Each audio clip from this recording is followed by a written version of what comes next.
All right. Well, good morning, everybody. Good morning. Thanks so much for joining us today. So today is this is well, it's two things. On one hand, for the folks who are here in class, this is 1/6 of our post-license, 25-hour post-license class. It's also a 3-hour continuing education class for our folks that are online. Now, if you're here for the 25-hour post-license, I only do that in person. I can't keep up with it online kind of thing. So I only do the post-license in class. And for those online, this is still a 3-hour CE class for those online. And for those of you here, it's still a 3-hour, like if you don't need the post-license credit, you can be here in person for the 3-hour continuing education credit. Today is going to be lead generation.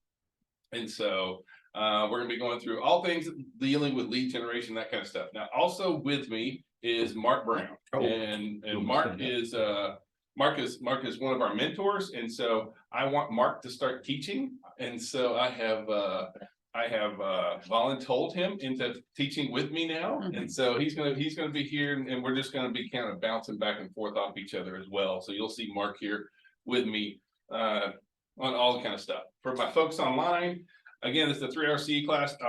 I need you to put in your name and license number in the beginning, the middle, and the end on there. And all your handouts can be found at Maximum Partners /resources/CE class. And so if I have my clicker, we can probably move forward here. All right, so this is lead generation. My name is Alan Richardson. I am the managing broker here, but understand that I'm not selling anything, right? Now, my views are my own. I'm going to tell you what I think is good, what I think is bad. I can tell you what I think stinks, that kind of stuff. I find where a lot of people spend a lot of real estate agents spend a lot of time focusing on lead generation and not really understanding what they're doing. And so we're going to be talking a lot about lead generation, but also about like you have to have leads in order to move forward in our business kind of thing. But not everyone understands what the whole process and how it all ties together and works together. And so that's why this is one of those classes that is very, very personal to me. Now, in talking about lead generation, right? Like we can't go anywhere until we understand that, so first of all, this is where buyers found their real estate agent. And what I want you to see is that if you add up referrals and past clients, they make up 50% of all the buyers found their agent through referrals and past clients.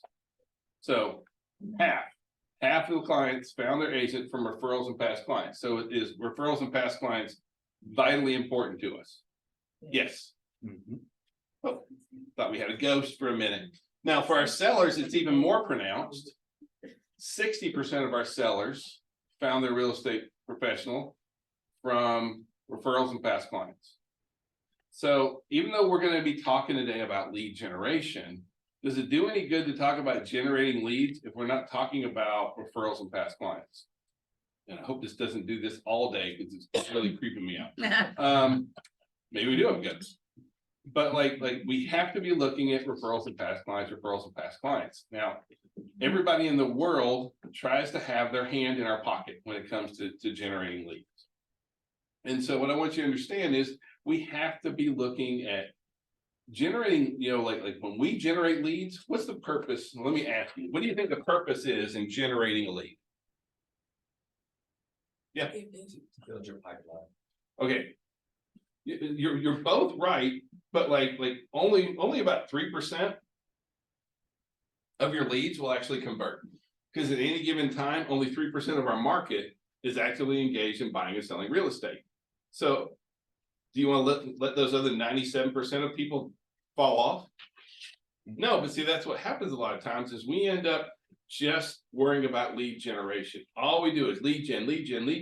Well, if you're always doing lead gen and you're not doing any kind of cultivating with your clients and building relationships, then you always have to do lead gen. Lead gen is expensive and it's time consuming. And so it really does come down much more so to relationships. I have no idea why it's possessed. So I want to talk for just a minute and kind of get your brain thinking a little bit about talking about the Forest Man. The Forest Man, his name is Jadip Panyang. please don't, if you can pronounce his name better than I do, I apologize. I'm fairly certain I'm butchering his name. So he grew up, and by the way, we're about the same age. And so when he was a small boy, oh, let me back up. He lived on a tidal island off the coast of India. India does not have the same EPA laws as here in the US. And when he was a small child, a logging company came and they clear cut half the island. And so in his teens, and even through his young adulthood, that's how the island that he lived on, half the island that he lived on looked. I mean, that's an actual photo. Still, a lot of it looks that way. In his mid-20s, he, some folks got together. They decided they wanted to try and do something about trying to, maybe we could plant something. And so a bunch of, they had about 20 guys went out. They planted some stuff, and it all died. Because if you just do it once, what are the chances that stuff like that happens? I mean, how well? I mean, but and what happens with us in real estate is kind of the same thing. I know so many agents try something once and then they never keep at it, and then they're like, "Well, that stunk. I'm not going to do that." Well, Jadid was different, right? And so for the past 30 years, every day he has gone. He's planted one tree, one bush, one shrub.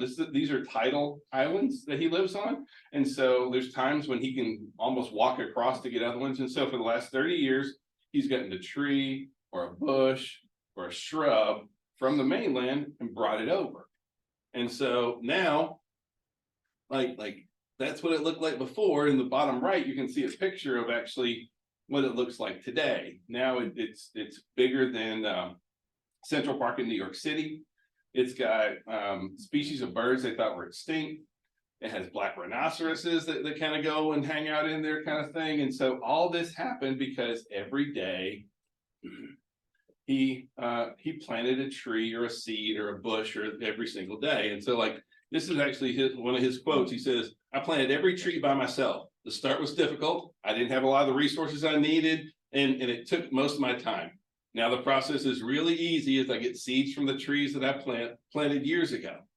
That's actually the forest that he created by planting one seed, one tree every single day for the past 30 something years. And see, when we try something and do it once, like how well does that work out for us? It doesn't. So, and the other thing is like, especially when we talk about lead generation, I see agents that go out and they try and lead generate, like they'll spend the entire day doing this whole big lead generation thing until it makes them want to just like, anything to get away from real estate. It's just like it's just too much. I've called too many people. They'll try and make 150 phone calls, and first day out of the gate, and don't know what they're doing, and they just get burnt out. And so what I'm going to encourage you here is that build this into your systems to where every day you're planting trees and seeds in order to build your business. And so in talking about lead generation, like what are our plants? What are our seeds? What are our bushes that we're planting? That's the lead gen. That's what we're doing. We're trying to cultivate, a forest. And so you have to be looking at what are the trees that I'm going to plant? What are the bushes that I'm going to plant? How does that kind of tie in? Because yes, we all want, we love when somebody calls us or we talk to somebody like, yeah, help me buy a house, help me sell my home right now. That's great. But how often does that happen?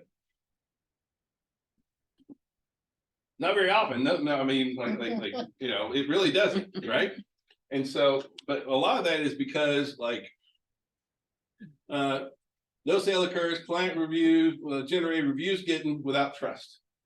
NAR has been polling buyers and sellers for forever, basically. And when they say, what's the number one reason why you choose a real estate professional? What's that reason? Trust, right? It's been trust for as long as they've been doing it, it's trust. And we heard, and especially like I've been in the business a long time, and for those who've been in the business a lot of time, I remember hearing how, well, the internet is going to replace us, right? And then the iBuyer is going to, everyone keeps going along, and the real estate agent is going to get replaced more and more and more and more and more.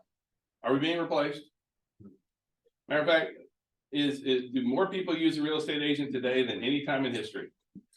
Yes, they do. But why? They get messy. Well, you know, it used to be we were the brokers of information. Like it used to be, if you want to know what homes are on the market, how much should I list my home for, that kind of stuff. Who'd you call back in the day? You called me. Well, now what do? You go online. But you know, if it's online, it's true, right? No, nobody does it. So it's not about information. It's about, it comes back to trust. You know, who do I know that can help me with this, that understands the whole process? It's not a matter of, you can find so much information and most of it contradicts itself as well out there, kind of thing. So having that level of trust is really, really crucial for us moving forward out there. So, you know, and this is a quote from Brian Buffini, and he is a national trainer, and he says that my success in real estate is a direct proportion of the number of people who, when they think of real estate, think of me, right? This is a relationship business. I am not a great salesperson, and I never wanted to be a great salesperson. Like I'm never going to be that guy who's like, hey, what can we get you in a house today, kind of thing. That's not me. I'm not wired that way. I'm a relationship guy. And if you are that way, God love you. I got no problem with it, but that's just not me, right? And so even if you are that way, it still does come back to relationships, and that happens by building trust with people and that kind of stuff. So we have to be able to focus on what's really important, and that's why I don't start talking about generating leads. I start talking about building trust. Start talking about building relationships, because that's really what it comes down to. Is that we can do that. Now, how do we, and do you have to maintain a lot of relationships in real estate? You want to be successful. Yeah, you do. You have to because at any given time, what percentage of our marketplace is actively engaged in buying and selling real estate? 3%. 3%. Do you want to forget about the other 97%? No. The average seller, I mean, right now, the average seller has lived in their home for 8 years. So, I mean, and the average person's lived in their home for almost 11 years, but the average seller has lived in their home for about 8 years. This is not something people do every single day.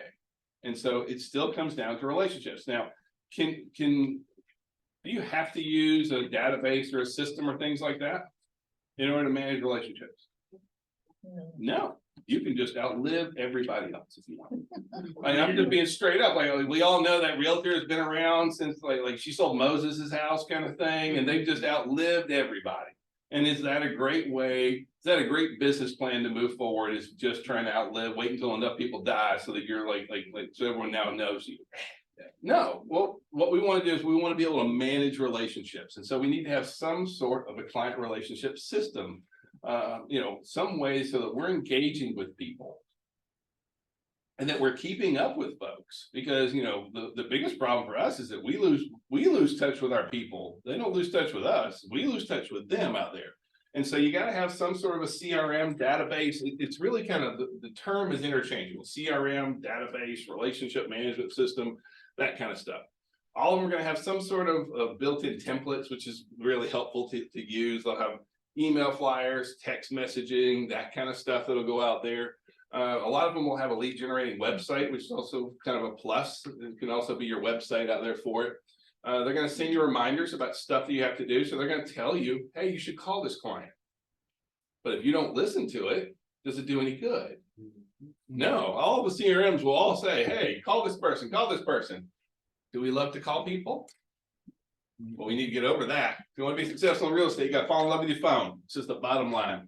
But this is also the place where you keep all your people. This is where you store all the information on their names, their addresses, the birthdays, the kids' names, that kind of stuff. It's where you keep everything organized.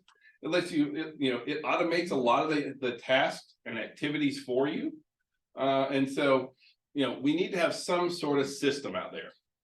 And so, your business is your database. And so you need to have some sort of a system.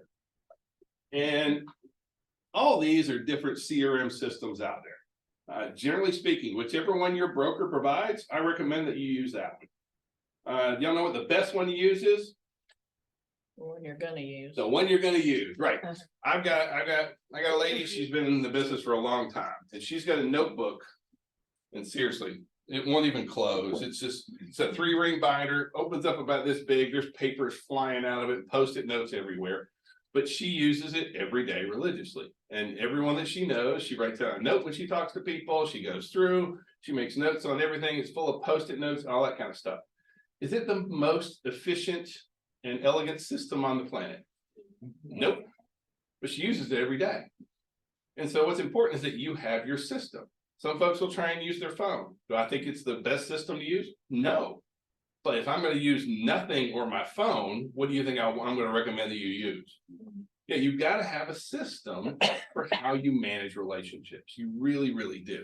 And so if your broker does provide a database, a CRM, I strongly recommend that you use that. There's a bunch of them out there. Yes, sir. I think one of the things, there's nothing wrong with using like a notebook, but what I've seen is like, once you build up that pipeline so big, you don't have a search engine in the notebook. Right. You know, just look. Well, I mean, you can piecemeal it together. You can use Georgia MLS and FMLS to send out property alerts. You can use your Georgia MLS website as a website. I don't feel like it does a great job, but it does fit a role kind of thing if you don't have anything. But having a system in a database, I am a big fan of using. Like we use KV Core, but it's not any better or worse than systems, like we've had Chime and we've had Lofty, we've had Top Producer. And so they all basically do the same thing. It's a matter of, are you going to use them? Right? Oh, I'm sorry. I didn't mean to kick you. Oh, don't take it personal. Okay. So on whatever system you're gonna use, you've got first thing you have to do is you have to set it up. Now, every time, I don't care which system you go to, all of them will tell you how easy they are to set up. All right.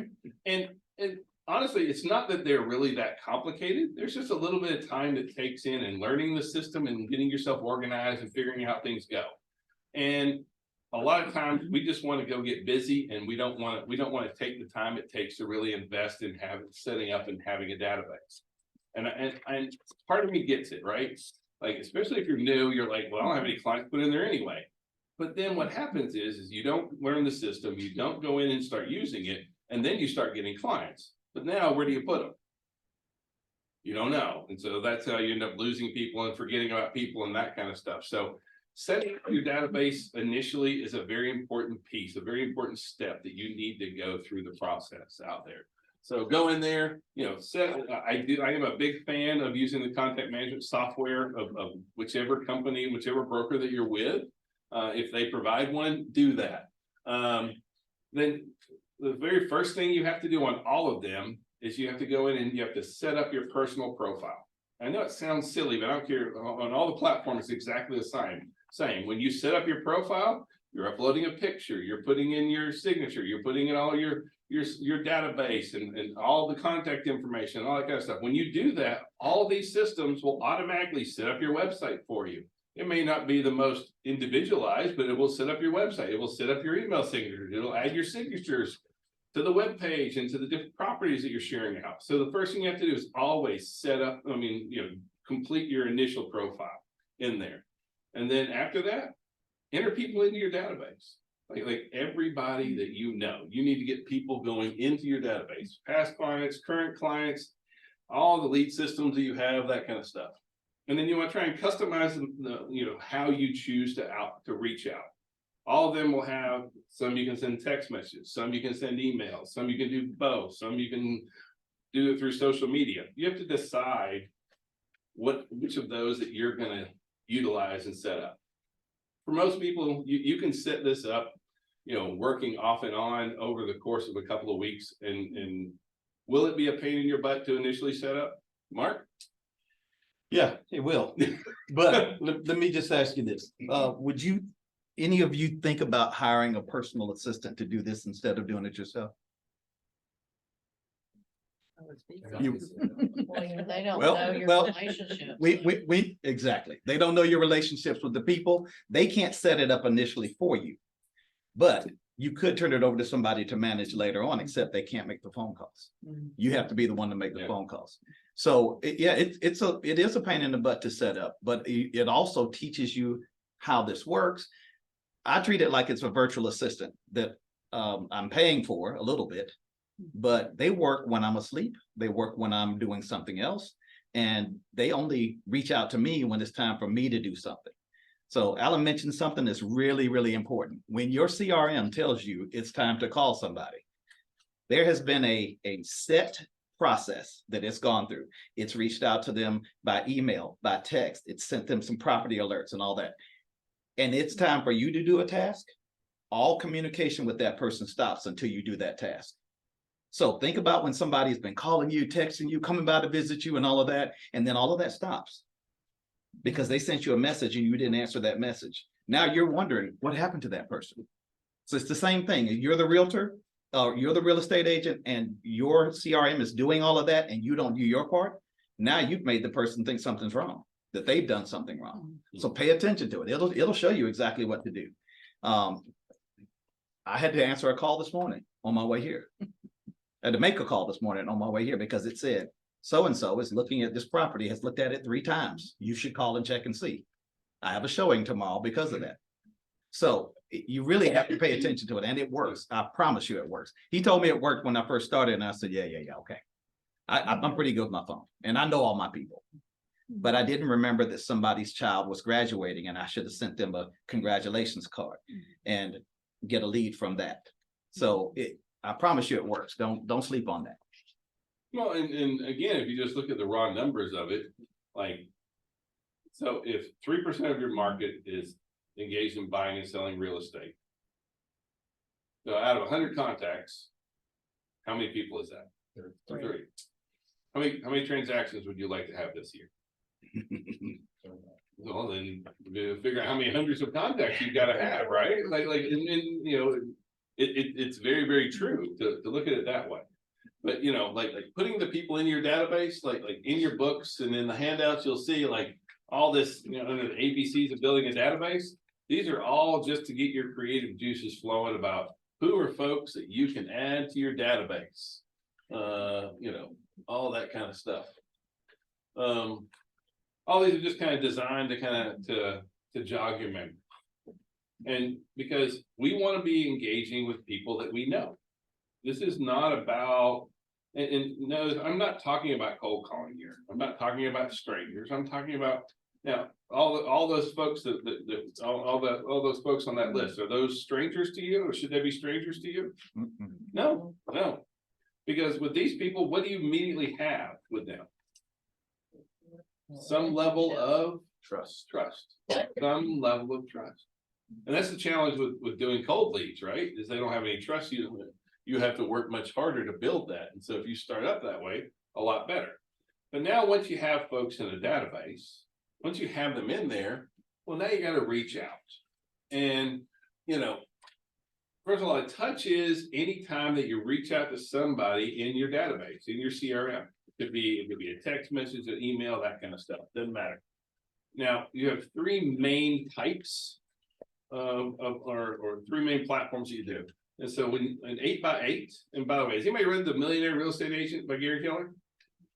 You should. I think it's like I think it's just institutional information. It's really, really great stuff. And what I'm talking about here is actually in The Millionaire Real Estate Agent. It's a great book, and it's a good fundamental book to get with.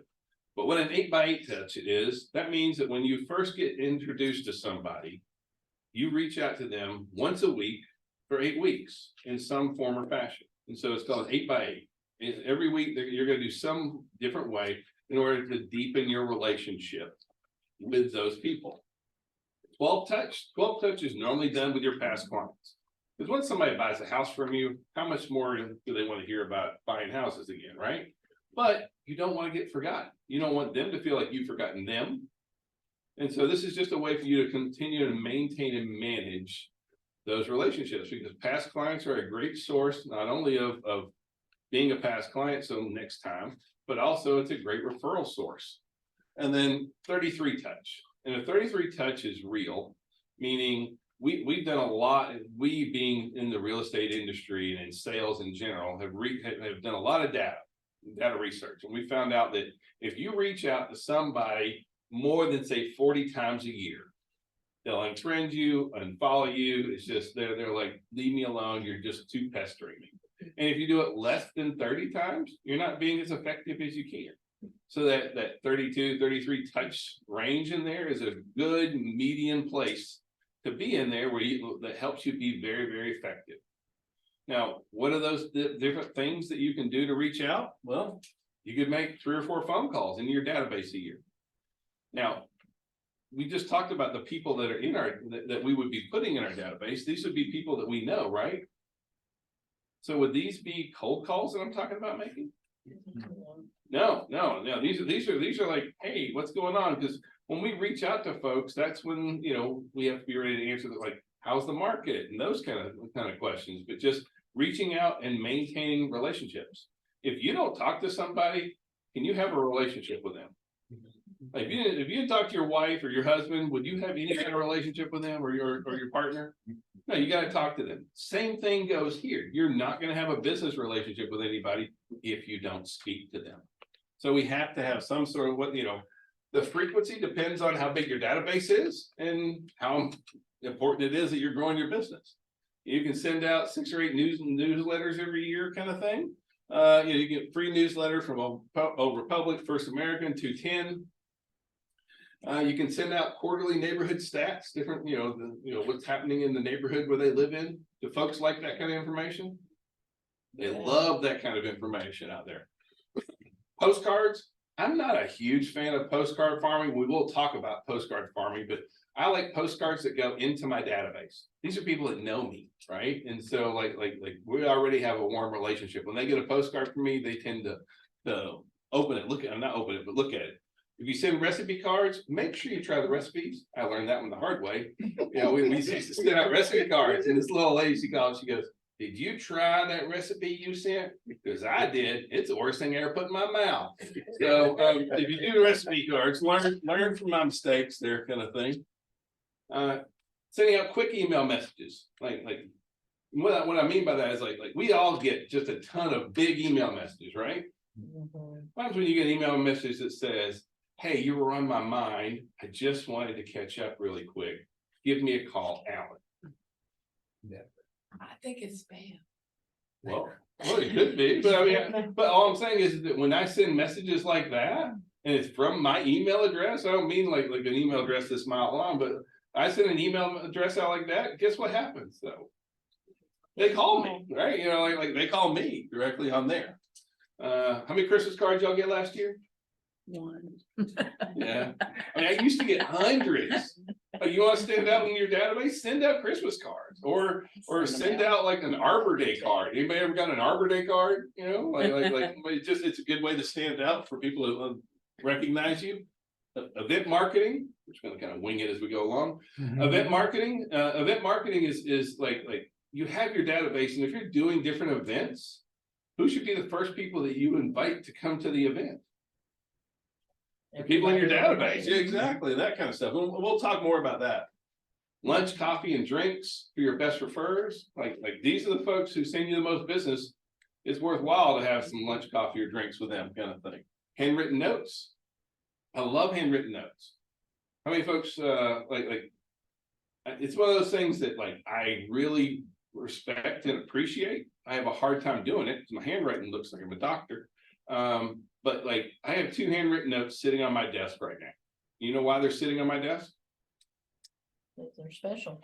It feels bad. Like they took the time to handwrite a note. It just feels bad to chuck it in the trash. And so they are literally sitting there. But like handwritten notes go a really long way out there. Text messages. What % of email gets opened? 15%. 15% of email gets open. And now, what % of text messages, direct text messages, gets responded to? 90%. Yeah, the opposite. 85% of text messages. And I don't mean spammy text messages, but of real text messages, 85% get responded to. So, should you text more? Yes or yes? Yeah. The other thing, anybody in here got kids? Yeah, like my house. Yeah, especially when my kids were young, it was like a dumpster fire in there kind of thing. And I could send a text message and they had no idea of the crap storm going on in my house. I try and call somebody in the middle of that, they would definitely tell, but like that's the great thing about text is that you can do it anywhere. I could be sitting at a soccer game, football practice, whatever, and I can send text messages out. Video email, bombs, those kind of things. People love video email. Video is big. And so anytime we can do those, and then social media stalking, not like creepy ex-boyfriend stalking, but actually like befriending, your clients on social media. Is that okay to do? Yeah. Let's see. All these are ways that you want to set up in order to engage and build relationships in your database. Your database is where you go to cultivate relationships. So it's where you strengthen the relationships. It's where you show your value. This is where you put your value proposition out there, kind of thing. Because all the leads that we're going to be talking about generating, again, where do they all go? Here's where the real money is, right? Because if you don't put this step in first, then all you're going to do is always have to generate leads. And we'll talk a little bit more about that, but this is probably one of the biggest things that I see new and experienced agents miss out on is having a database and working inside the database. Now, there are a few attributes of top producing agents. They treat their business like a business. A lot of them have LLCs, that kind of stuff, and they all have a database. Now, I don't mean that if you have a database that you will be a top producer. I'm telling you that top producers aren't that way unless they have a database. And so if you're going to emulate success, what things should you have? Database, CRM, right, exactly. Let's see. I'm sorry, you have anything you want to add to it? I know I said you're going to eat with me and I just left you sitting like up on a log. No. I can't stress enough how important the database is, but it's not just having the database and knowing how to operate it. The most important thing about the database is the follow-up. So if you're not going to follow up on your clients, I'm going to give you my phone number and you send them to me. I'm okay with Mark's doing lead generation right now. That's good. Well, think about this, right? Most agents don't follow up with their clients. So they leave them hanging after they make one transaction, especially if they're on the sell side, on the listing side. They think, well, they sold their house, they bought another one, they're not coming by for a while. But the reality is their kids, their nephews, their coworkers, their buddies, their classmates, their church members, all want to have a good experience. And they're going to listen to them when they say, who did you sell your house with? Well, I sold it with Alan, but he never calls anymore. So just find anybody you want. That's what's going to happen if you don't follow up on your people. Oh, I've been literally, it's been a while. I was walking to the mall. It was that long ago. And this guy goes, I saw a client we had sold a house to. And he's like, hey, I'm like, oh, hey, good seeing you. It's been a while. He goes, yeah, you know the house we sold us? You sold us? We just sold it. So happy for you. But I didn't keep up. Whose fault was it? It was mine. Exactly. That kind of stuff. So, and for my online folks, by the way, if you guys have any kind of questions, please put it in the Q&A. I can't keep up with the chat. It moves too fast. But if you put any kind of questions in the Q&A, we'll be glad to address them as we go along here too. All right. So everything goes in and out of your database, right? So if I'm going to mark it out, when I mark it out, whichever lead system I'm using, where do those leads go? Into my database. And so I'm going to mark it out of my database and I'm going to mark it into my database. I'm going to reach out and engage with the folks inside my database. When I generate new leads, they're going into my database. This becomes the clearinghouse of everything. So all my lead systems all have to end in my database. I reach out and engage through my database. I reach out through my database. And so it's a revolving door kind of thing. But at the end of the day, if all you're doing is chasing down those leads, that's where you're going to have a hard time, because that means the other 97% of folks you're just forgetting about. So, So what's the difference in prospecting and marketing?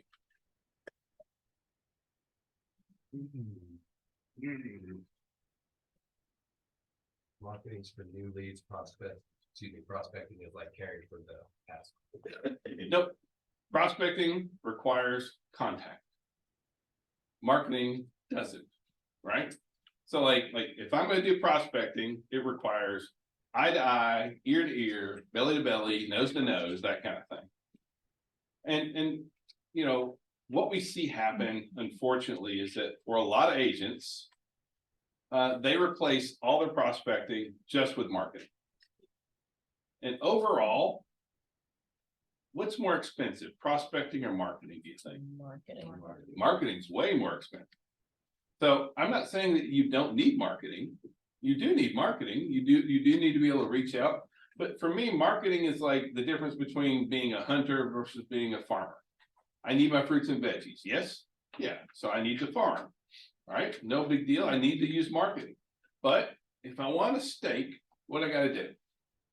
I got to go hunt it and kill it. All right. And so that's kind of the difference here. And so but so many realtors have replaced all their prospecting. They don't pick up the phone. They don't call past clients. They don't call active clients. They don't follow up on leads, that kind of stuff. All they do is, you know, and so sometimes these people say, hey, I'm thinking about buying some magnets for the refrigerator. Are refrigerator magnets bad? I don't think they're particularly great, but they're not bad, I would say. Are they expensive? Yeah. You guys ever look at a magnet and say, I gotta call that guy to buy a house? No. How about when you talk to somebody though? And so it's that prospecting requires action on your part. Marketing is very, very passive. What's the one thing you gotta do with marketing? Stroke a check. Most of you just gotta stroke a check. I mean, marketing is really, really pretty easy.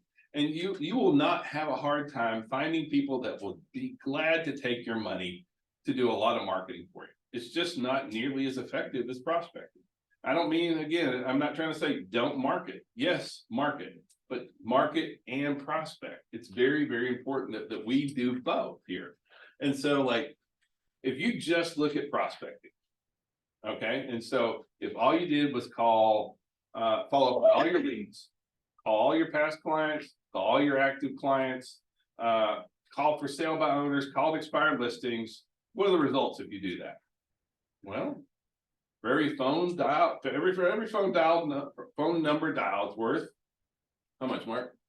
$140. Thank you. You can read the screen if you want. Damn. Yeah, it's up here. So for every hour, it's worth about $2,100. Every appointment's worth $5,700. You think an appointment is worth $5,700, or do you think that I'm full of it? Why is an appointment worth $5,700? Well, 70% of appointments end in a transaction. And so the average commission is somewhere between $8,000 and $9,000. So what's 70% of that? $5,700. Around $5,700. So every appointment is worth $5,700. So what you got to ask yourself, is it worth it? Is it worth it to me for every phone number I'm calling to be worth $140?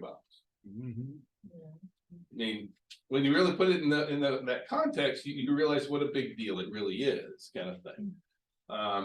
And so I'm not even talking about cold calling, kind of thing. Now, is prospecting cold calls? Is that what I'm talking about? No. And so call people you know. Why do I want you to call people that you know? Justice. Well, immediately have trust, but are people that you know going to hang up on you? Are they going to say mean things to you?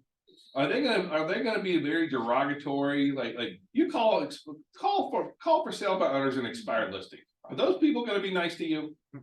No. Will the people in your database be pleasant with you? Yeah. So do you have to worry as much about rejection? Now you might get, look, I'm busy, I can't talk right now. And that's not rejection, that's just not right now, right?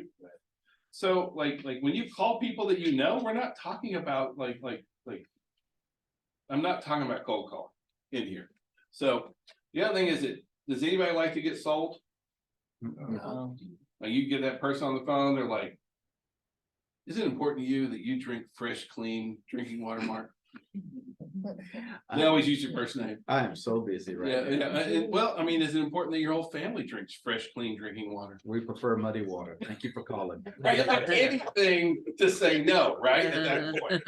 Because it's not about just getting a yes. Nobody likes to be sold.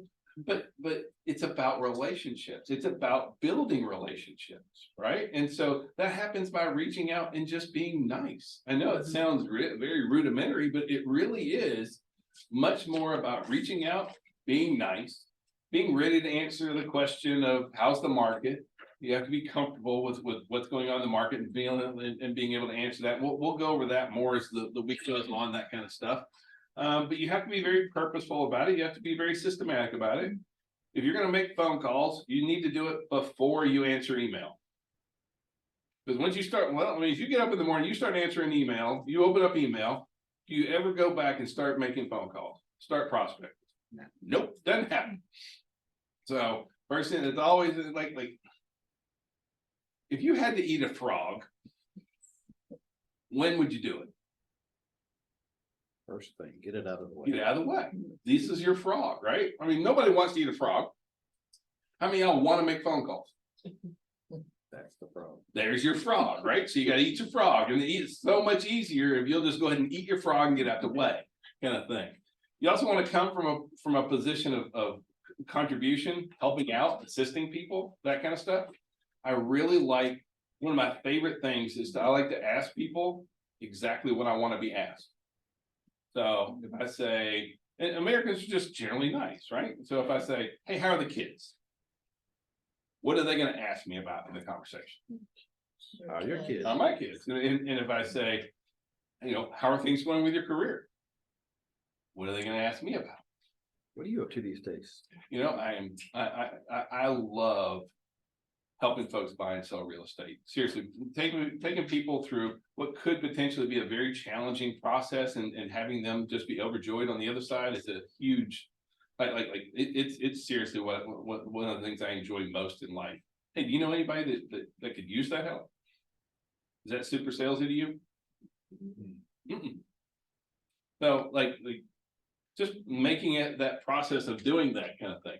So you want to reach out consistently, do small talk, that kind of stuff, but it has to be part of your plan. You have to be organized and you have to be structured enough to care about doing it, right? It's one of those where you just have to make the time to eat your frogs.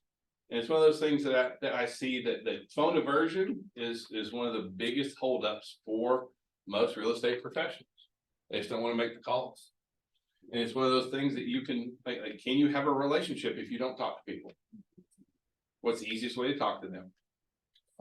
Pick up the phone, right? What's the scariest thing about calling the people that you do know? Anybody? Then they know we're talking about real estate.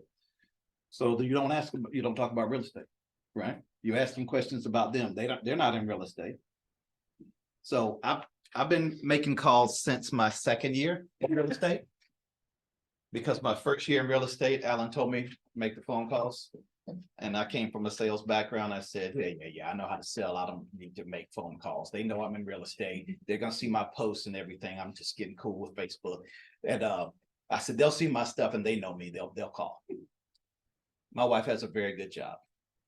So we ate that year. So Alan, we had our annual discussion. He was like, hey, so how's it going? Like, it's going good, Al. It's going real good. He said, how those calls coming along? I said, you know, he said, you're not doing them, are you? I said, no, I mean, I know how to sell. He said, you've had a year of doing it your way. Why don't you do it my way? So started making phone calls, right? When I make phone calls, I've mapped it and I've never gotten to the seventh question. I've gotten to 6, I've gotten to 5, but I've never gotten to the 7th question before they ask me a question. So I start with what I know about them. What's going on? What have you been doing?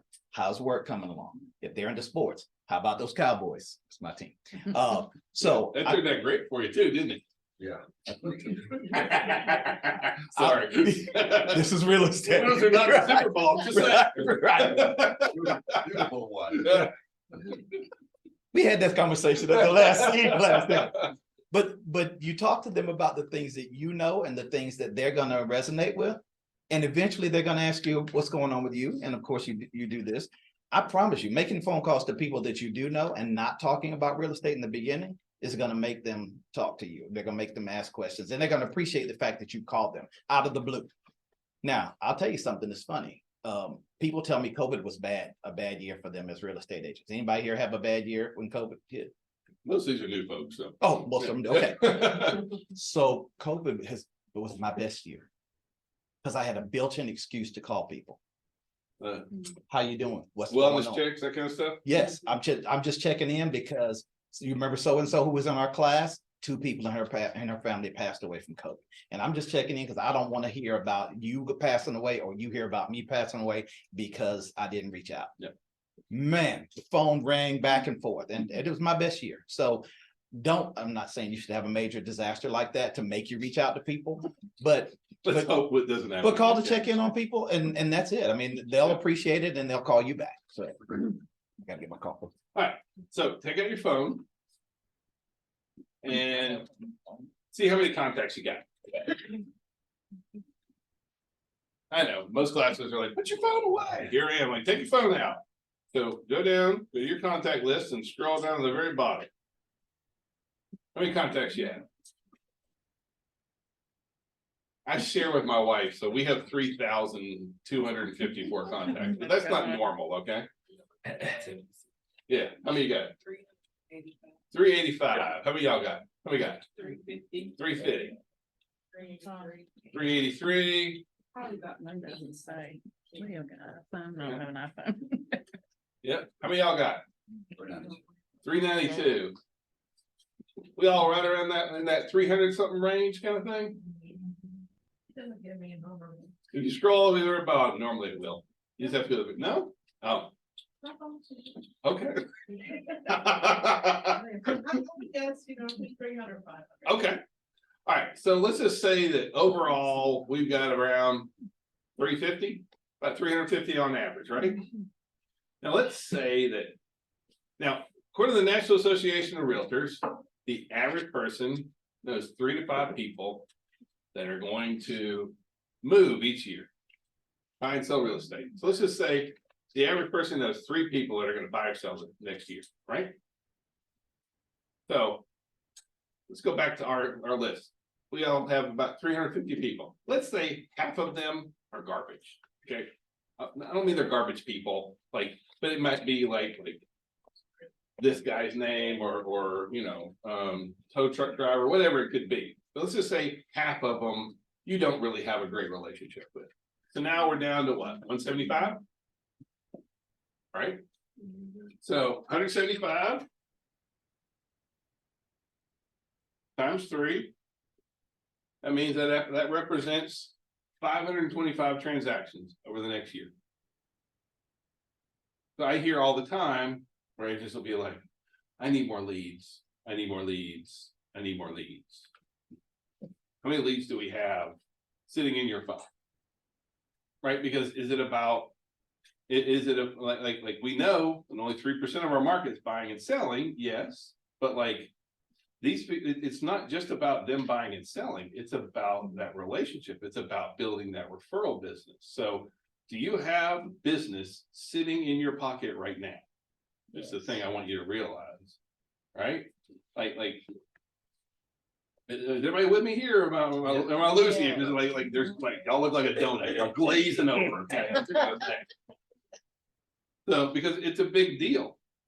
Like, just take the number of your contacts, just take half of them and say, if I build relationships with those people, like, how many transactions can that represent? You'll be staggered at how many transactions that can represent. Even if you're not from this area, referrals is still a great resource for you out there. But building that relationship and that referral network kind of thing, we have to nurture leads in our database. We have to be able to, it's not just about like we have to go from being known to being liked to being trusted. And so that means that all the, you know, like when we're talking about all the different ways that we can touch somebody, all those are ways that we're gonna be able to build relationships with people. It's about nurturing those leads, right? Because you have to take what is just a lead and you have to turn it into a relationship, right? And so, you know, a beautiful lead nurturing system, not super easy to do, but also not rocket science either. Like the biggest thing it requires is consistency, reaching out, engaging with people consistently every day. What should you be planting? Seeds. And then, but then like if you just threw it out there, like if you're going to plant a garden, you just throw some seeds in the ground, walk away. What are you going to do? You're going to nurture it. So you're going to have to water that. You're going to have to make phone calls, and you're going to have to prune it off. And you know, like you have to figure out what's the right amount of fertilizer to use and that kind of stuff. It's the same exact process. You have to do that. Now, Mickey Glassman, I think, is like the epitome of that. So she's outside of DC, so definitely a nice price point there. She invests around $35,000 to $4,000 a month in her business, but she doesn't invest it the way other agents do. Her investment all goes to lunch, coffee, and drinks with somebody. Mickey spends every day calling and talking to her friends. But now, if you're in Mickey Glassman's database, it's not like you like you'd be in anybody else's database, right? Because she knows your name, she knows your spouse's name, she knows the names of all your kids, she knows the name of your dog, she knows where they go to school, she knows where you go to church, she knows what you like to do in your time off, she knows where where you and your spouse are employed at, she knows what sports that your kids do, she knows everything about everybody in her database. And so her day consists of talking with her friends every day, and every day she takes somebody to lunch, coffee, or drinks every day. Does that sound like a bad way to live? Nope. Seems how she made almost $1 million last year in gross commissions. And so, and she, if you want to go look at houses, she's going to put you with her buyer's agent. And she's going to send her listing specialist that's going to come with her over on her listing appointments. And so she spends her day nurturing and building relationships. Now, there are agents who have thousands and tens of thousands of people in their databases, right? How many people does Mickey need to make $1 million off of? 639. 639. She has 639 people in her database that she clears about $1 million a year on. But when those folks are out and about, when you have a relationship with Mickey and you're at lunch with another friend or you're talking to a neighbor and they say, Bob's getting transferred, we're gonna have to move. What does that person in her database say? Oh, you've got to talk to Mickey. I just talked to her the other day. She'll be here right away, kind of thing. Like she's got 640 raving fans talking about her with everybody out there. So, she likes coffee, drinks, and lunch is what she likes. She's not a big breakfast girl. So, but she stopped doing dinner because folks really like to eat and it got really spendy. So she does coffee, lunch, and drinks. Because dinner got really, really spendy. And so, but what I'm saying is that, you know, every day she's got 640 people that are out there singing her praises. Like these are her raving fans. And when anybody in her database meets up with somebody else that needs real estate services, what's the first thing on their mind? I mean, what's the first name on their lips? You got to call who? Mickey. Right. Now, does that happen by accident? Why does that happen? And she spends time. Because she calls and talks to these people and takes them out. I mean, every day she's taking somebody out to coffee, lunch, or drinks. Every day she's on the phone talking with her friend. And she doesn't call any of these people her clients. She calls them all her friends. So I know that, to me, I think this is like the epitome of relationship marketing kind of thing, right? I mean, you really are kind of creating something that's very, very different. But I love the idea of going to work. It's just me talking to my friends all day. Like what a great way. What'd you do? Nothing. Yeah. I think it's a great way to be. But now, does this happen by accident? No. Does she still get tired of making phone calls every day? Yes. Is there still a lot of drain and like, time to make the donuts every day? Yes. You get to choose your hard, right? This is the hard that she's chosen. Now you can choose, I'm not gonna make those phone calls, I'm just gonna eat a lot of ramen. That's just a different hard, right? It's really, really true though. So. All right. How many lead sources do you need?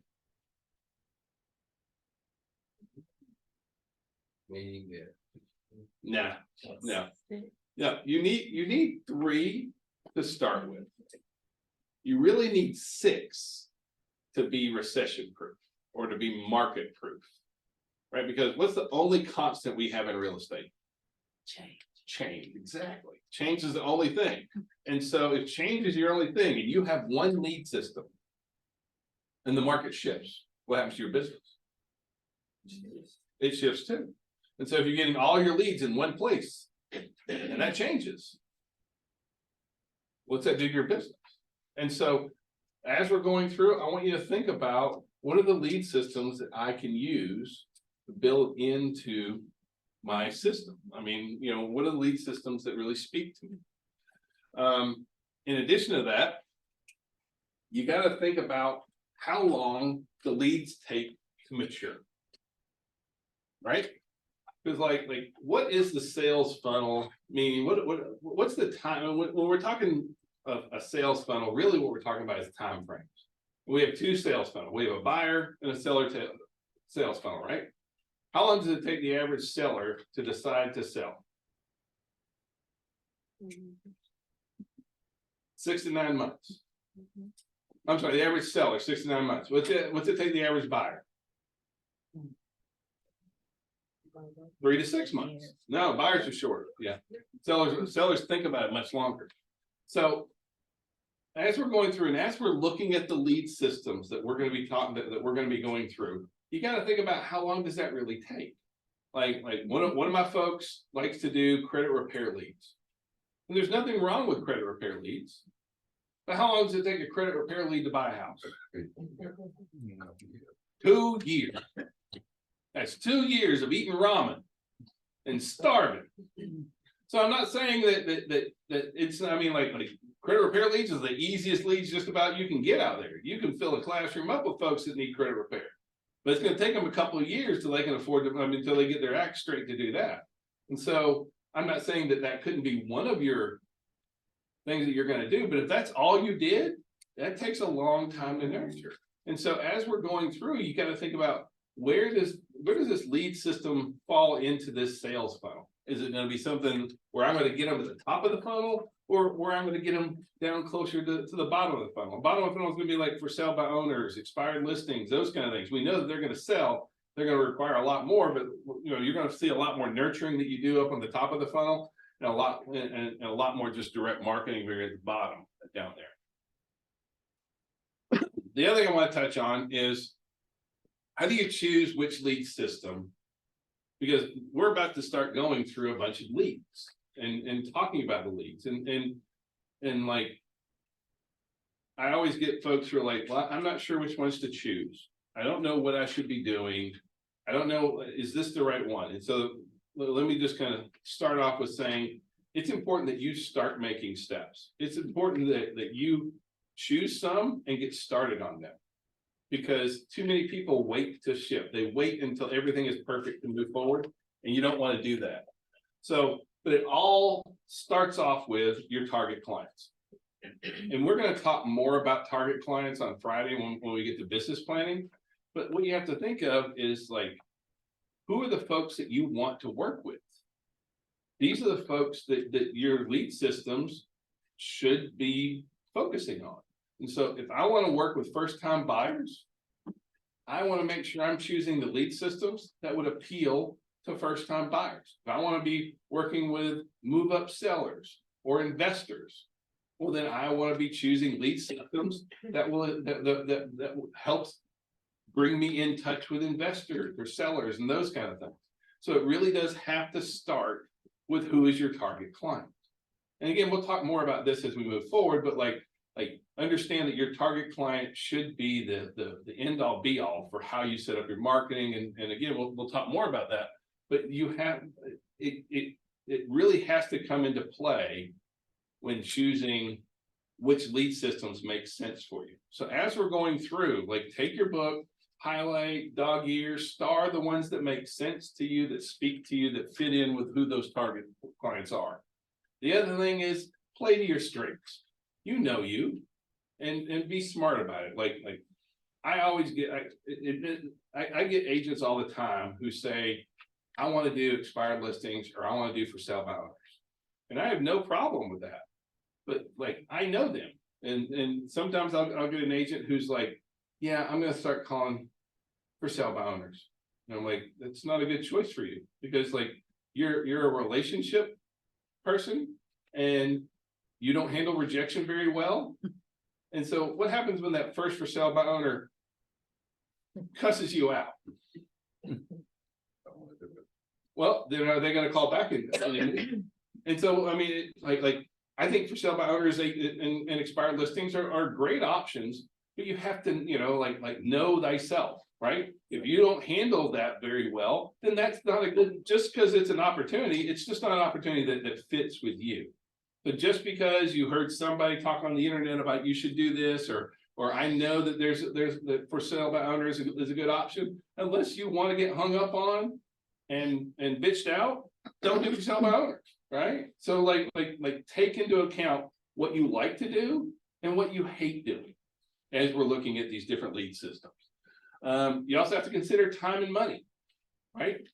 I mean, none of us have unlimited supplies of either one of those.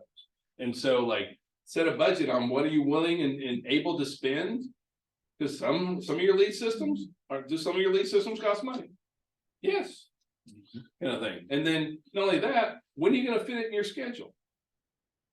Some lead systems take more of your time, depending on what it is. So evaluate your options, see which ones fit you best, that kind of stuff. The other thing that happens is develop your expertise, right? Like this is not, I don't want you to do a lead system for a day or for a week. I want you to do a lead system that's ongoing, because what happens when you do something over and over again to where you can really master it, Get better at get it. really good at it. Yeah, exactly. Because then what you want to really get to the point is where you develop standard operating procedures. This is how I do it. Kind of. And so as we're going through and looking at the different systems and that kind of stuff and different lead options, I want you to think about these things. Because just because somebody says, or just because you believe it or whatever, doesn't mean that it's right for you. See, everybody has, the great thing and the terrible thing about real estate is there is a lot of ways to be successful in real estate, but there isn't a just do this and you'll be successful, right? I mean, we got folks that work with investors. We have folks that are first time buyers. We have folks that are luxury. We have folks all over the place. And you have to find what, you know, like everyone's looking for that easy button. Like, well, just tell me what to do. I'm going to do it. It doesn't work that way. You have to be the one who decides what it is.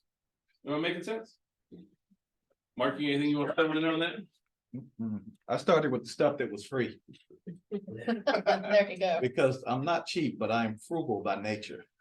So the phone calls are free and the easy thing too. So I was talking about the for sale by owners and pre-foreclosure. Unless you really like being cussed at, don't call them. We'll talk into that. Okay. But yeah.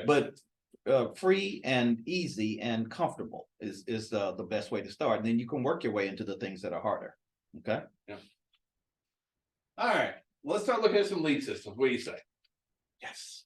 All right. So NAR went out and said, hey, for those agents who do more than 36 transactions a year, What is your number one internet source?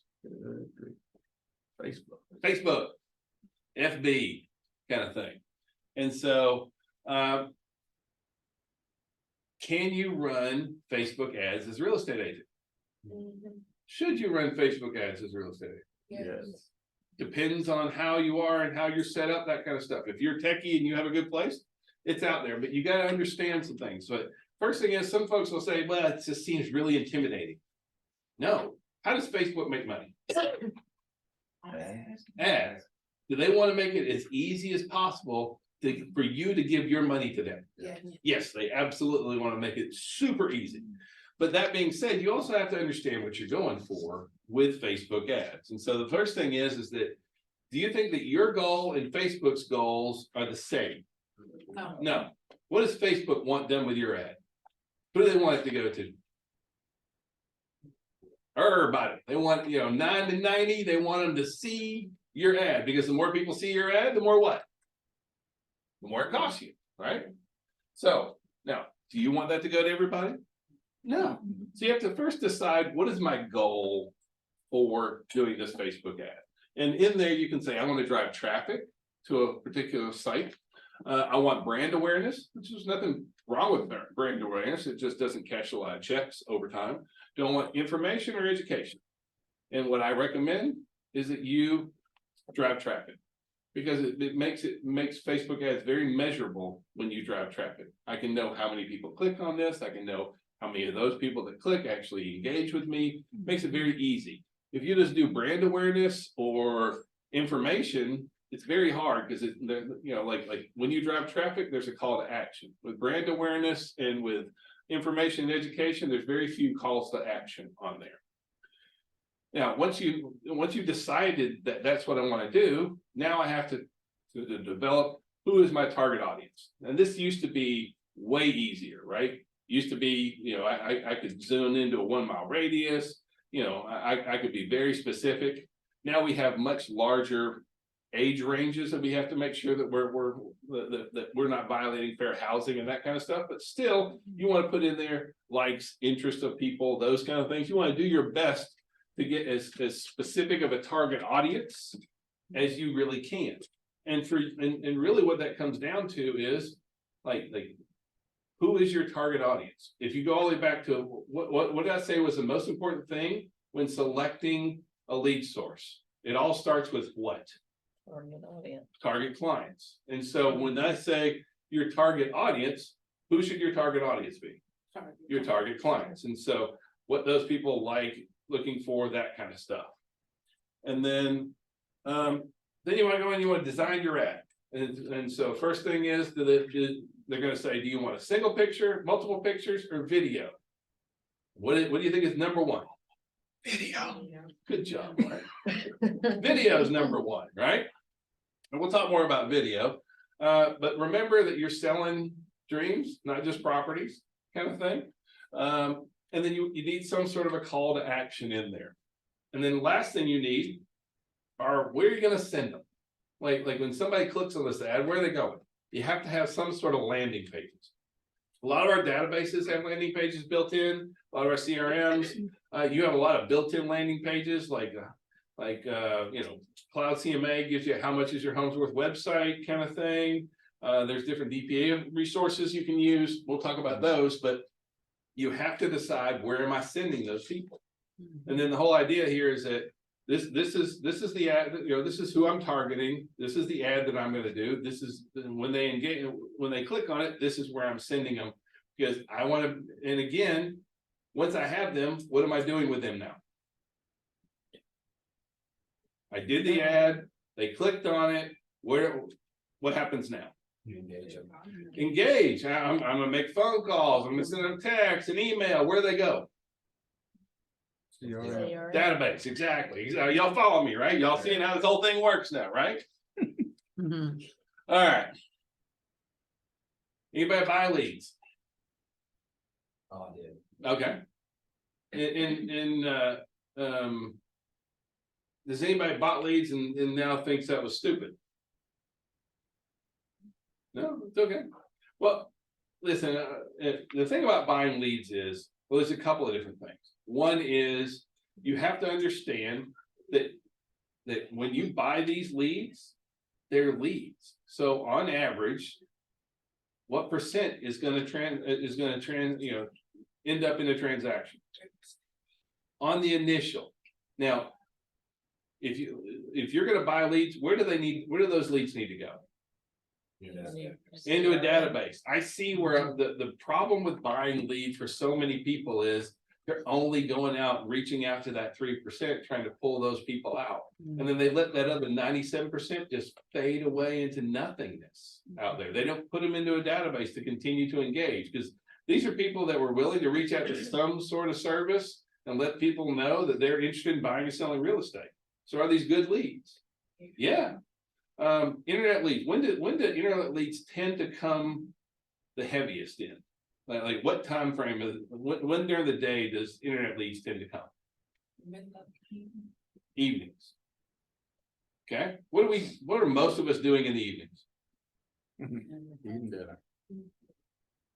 Well, soccer Watching games, TV. dinner, that kind of stuff.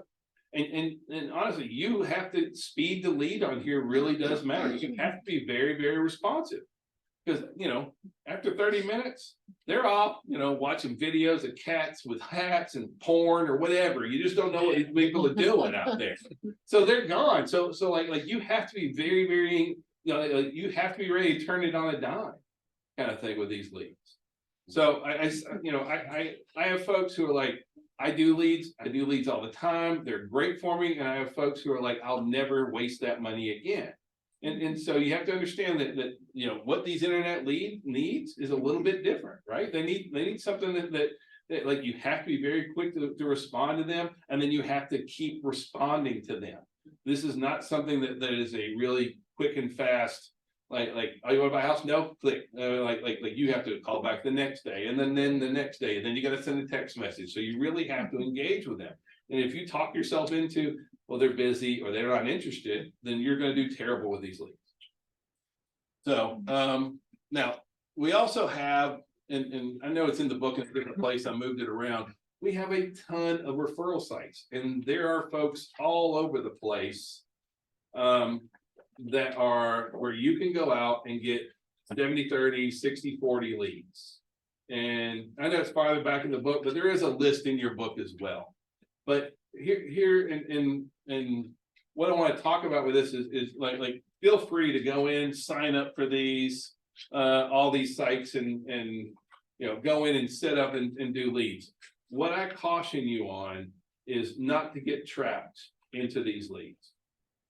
There's nothing wrong with these leads. And would I rather have 60% of something or 100% of nothing? I'd rather have 60% of something, and then there's only so much ramen that you can really eat. So like I understand that, but what we see happen, unfortunately, is that folks get trapped into that, where they don't set up a database, they don't set up lead systems, they don't nurture their existing leads, they don't, like they're not doing the really important things, and so all they do is work 60-40 leads all the time, and then how much of their commission are they always giving away? And so Zillow is planning on increasing their revenue by, I don't mean $2 billion total. They're planning on increasing their revenue by $2 billion by 2026. Because they just changed the structure on how they pay out the leads. So the more the house is worth. Well, they're using Zillow more and more Zillow Flex, right? And so they're taking a bigger piece of the pie. But my point is that one of the biggest lead sources in the business out there is planning on increasing their revenue by $2 billion with a B. Where's that revenue going to come from? They taking more from the agent.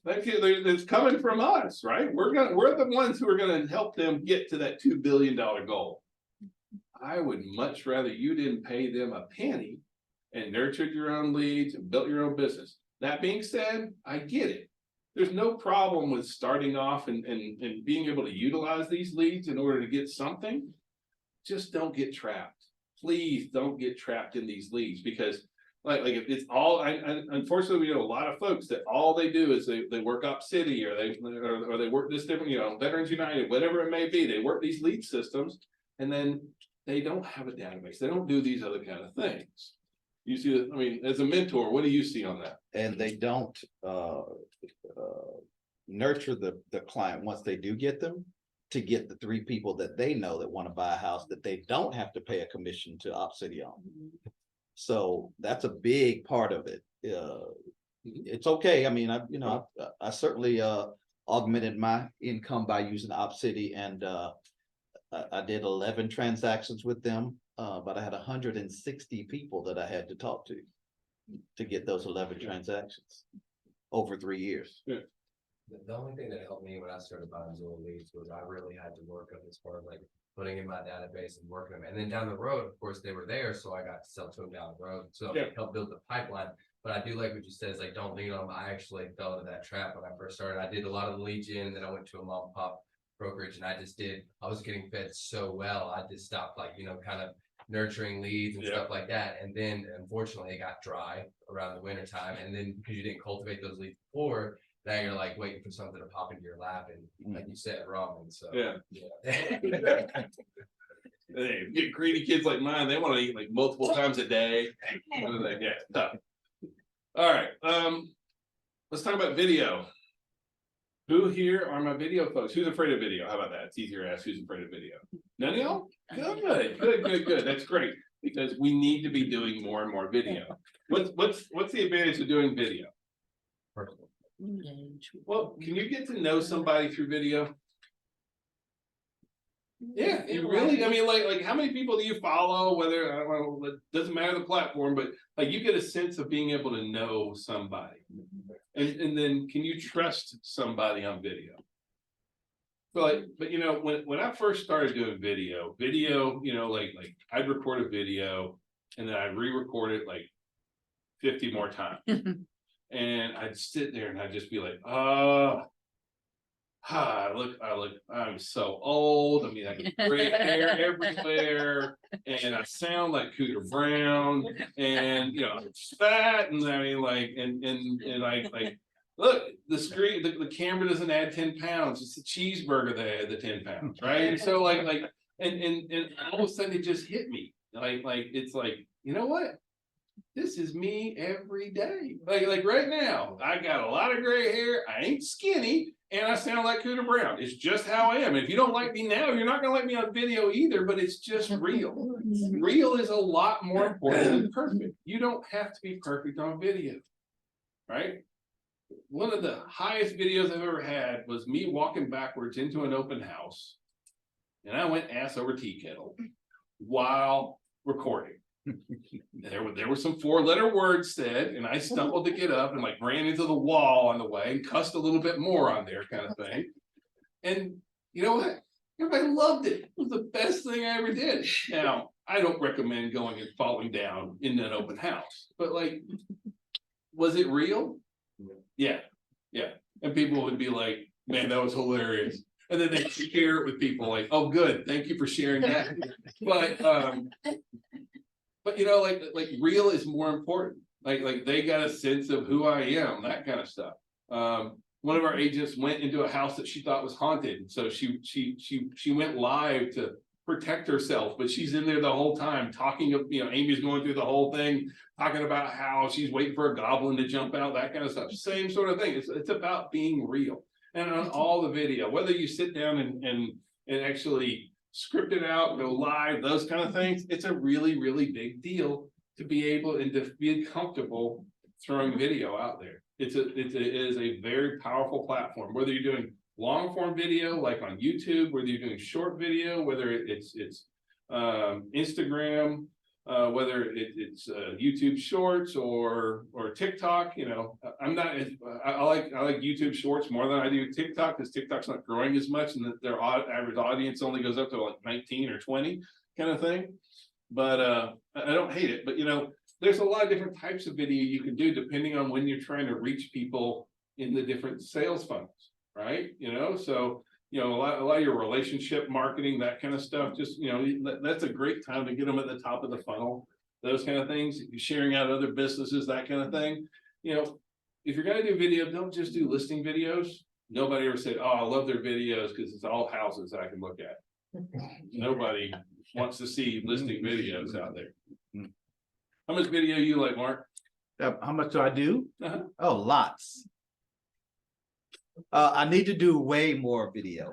Yeah. But, you That's know, me busting him out. you know what's funny is I'm the same way that a lot of people, I don't like to see myself in pictures, on video. I don't think I sound the way I should. Every time I look at myself on video, I feel like, oh, that guy's not very professional. But like Alan says, I am who I am, and I'm gonna be the same person when you see me. So yes, I need to do more video just like everybody else does. One of my mentees, though, the way she practices doing her videos, and this is how she got really good at it. I don't put on makeup in the morning, but she films herself putting on her makeup and talking through what her day is going to be. And that's how she got over her fear of actually doing video. Now, she didn't post them, but she practiced doing her videos that way. So maybe that would be a good way to get started. Just have to get comfortable with it and make it a habit every single day. Like that's part of your daily routine. Did you film yourself putting your makeup on this morning? I did, and did I do a good job? Yeah. What I needed, yeah. Yeah. A lot of things too, so if you're kind of nervous, like you're gonna be tongue tied or something on the videos, they have apps on your phone that are free to help you kind of like teleprompts, you know, Yeah. you could write what you're Oh, gonna yeah, say yeah, down, yeah. and then just look at it. Jasmine right on uses your phone. that. It looks like you're looking directly into it too. Yeah. Those help, but you know, like honestly, you don't need a lot of like what equipment do you need to do video? Yeah. All you need is your phone, right? Video. You know, like these are not the phones I grew up with. You know, we had to have a 50-foot cord, so it's a lot different. These are like personal computers now out there. And like, instead of actually putting it towards you, you can have it facing towards everything else, like. Some people go around local stores and just like tour around. the Oh, yeah, community, and so absolutely. Instead of it being in your face, you flip the camera, let it be. on That way you don't what you're fall trying back to into the open house. Good idea. Wish you told me that then. All right, let's change, let's look at Google AdWords. Because just like, and this is in a lot of ways similar to the Facebook ads we talked about earlier. Like with Google ads, with Facebook ads, well, let me, in talking about these really quickly. Like, if I want to sign up for Zillow and buy a zip code for Zillow, how much is that on average? $300. About $1,000 normally, kind of thing right here, yeah, $1,000 to dip. And how long you have to spend that money? Yeah, I mean, most of the time you're in it for a year contract. How about on Facebook or in Google ads? If I run an ad one day and don't like it, $10. stop running. So, for what I would have spent at Starbucks, I can run ads each day. And if it doesn't work, change it, that kind of thing. Now, the difference with Google AdWords is I'm buying search phrases. And so, when you go in, there's all sorts of keyword generators and those kind of things that you can do. But really, at the end of the day, it comes down to the more specific of search terms that you use, the cheaper it's going to be. So things like homes for sale in Atlanta, how expensive do you think that is? Probably expensive. Probably a lot more expensive. So, if I put homes for sale in Lake Haven, which is a particular neighborhood, or homes for sale in this particular school district. Like even homes for sale in this county can be kind of spendy, but you get a chance to, you can go through that out there.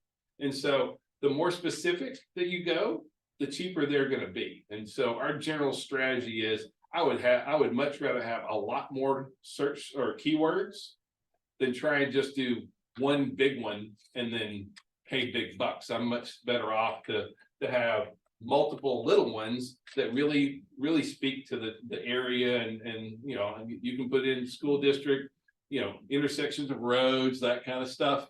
You can also buy your company name. You can also do things like homes for, Zillow for sale in this county. Because, well, people just go into Google and type in the word Zillow in there. Well, can you use that? They buy your name. You ever find out when you have a listing, all of a sudden your name shows up? Yeah, they'll buy your name the same way, kind of thing. But it really is just about being creative. Now, you go out, you buy these keywords. The more people click on them. When they click on them, where do you send them? To your website, or next page. Whatever your landing pages, you are much better off with specific landing pages that addresses that particular search term or keywords that you're using. Just sending them directly to your website doesn't tend to end with very good conversions. You need to send it. And so like a lot of our CRMs will have, like we can set up landing pages on home, like new construction homes in Henry County. And so I'll have a landing page set up for that, and I'll go buy a Google ad for new construction homes in Henry County. They click on that, sends them to my landing page. They go in, look at the new construction. After they get to look at one house for free, and the next time, what's it asking for? Okay. Sign up. Yeah, they sign up. Now they're in my database, kind of thing. And so again, if I run this and I get really good response, what do? Run it again. Do it again, right? How about if I don't get any response?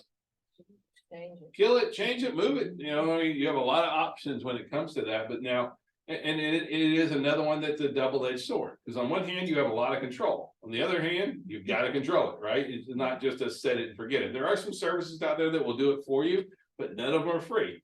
And so, like if you're on a budget, this can be a good way to kind of work that in talking about online leads. But now, like when you're looking at online leads, some folks think, gosh, online leads, I can work them. A cold internet lead needs 6 touches before they're ready to transact business with you. And for the average real estate agent, how many times do we follow up on a cold lead? Exactly, once. So the average cold internet lead needs 6. We give them 1, and then what happens? We're like, these leads stink. These leads stink. That's always these aren't very good leads. They need 6 touches. So they need sending them a text message, sending them an email, making a phone call, leaving a voice message, calling back, sending another text message, sharing properties with them. They need that, because is there any trust with these leads? No, there's no trust with these leads. And so without trust, you're not going to get relationships. And so you have to go very much on the offensive about, you have to be the one, and you can't listen to you or let you talk yourself out of it, which is normally what we have. Like we'll reach out to an internet lead, and then they won't answer. We'll be like, they're not interested. They're not busy. And then, the other thing I hear a lot is agents will be like, I don't want to be that pushy salesman. Like, look, this is someone that reached out, and they're interested in buying and selling a home. People are busy. You have to provide value. And so it's not about you being pushy, that kind of stuff. Again, how many touches do they need? 6. We tend to do 1, kind of thing. And so can we use like automated responses on things? They don't work. Okay. I mean, yeah, if you get a message at 2 a.m, yes, an automatic response can work. But sometimes and we see a lot of this happening in our space, a lot of AI, that kind of stuff. Is that a replacement for us talking to them? No, that doesn't work, kind of thing. A lot of folks will say this is just junk, and really it's not junk. It's that they don't trust you yet. We have to go to being trusted. Hey, come on in. Sorry, I know. Sorry, I'm acting like a toddler. So surprise! What did you bring for us? Was I supposed to bring something? Oh, food. Kidding. On the other hand, nothing. Especially nothing. Okay. Ooh. Oh, so we have lunch today, and we really, we love and appreciate you guys so very much. So, Good to see you. so I mean, I don't want to break into your spiel here, kind of Okay. thing, but how about you Okay. talking, or I can just Carrie. talk about how amazing you are first, This if you is want. Carrie and Okay. this is Kelly. Kelly is helping me now. So this is the KK team. The kids. All right, Carrie, that works. Cookie. We'll go with that. Okay. So, Tell us about Lou Larkin. Yes, so we're with Luder Larkin and Hunter, we're real estate closing attorneys. Attorneys, yes. But- Gonna help you. Real estate closing attorneys, we've got 28 offices right now around the metro Atlanta area. The closest to you will be right down the road on Highway 34 East, and that's gonna be Deb Kalish, and she is absolutely awesome. She's, Amazing. yeah, she's been in the business for. Don't date her now. Yeah, Don't, I was gonna say, I'm not no. gonna tell She you got how in when long. she was 9, so Yes, it's okay. we're not gonna tell you how long, but for a very long time. She's a Harvard grad and she also does our commercial closings. And her team over there is also, they're just amazing. If you have any questions, you can email them, even before you start on a contract, like title questions. If you think something probate might be wrong, just, it's better to ask a question early than it is sitting at the table. So, their email address is noonan@luderlaw.com. How about not blinding you? How about that? Yeah, No. let's force you for a minute first before I turn that off. The great thing about Luder, Larkin and Hunter is you can fall in love with the team over here and close at any of the 28 offices that you want to. So even if you have a house that's in Douglasville, you can still send it over to Noonan. They'll work everything up for you and you can go and close the Douglasville office for no charge. Anywhere, Athens, same thing.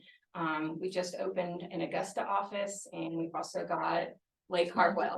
So we're working on spreading out as far as we can, and yeah, Don't have one near like Warner Robins. Griffin would probably be.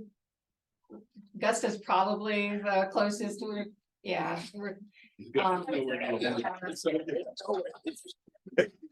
Just say no, it's okay. we're going south, Yeah, right? what's south?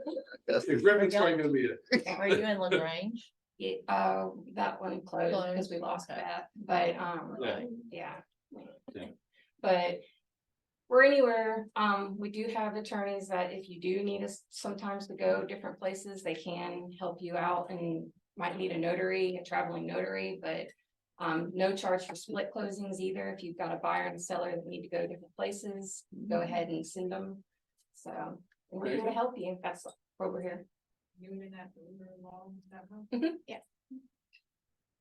It's great having that relationship with somebody.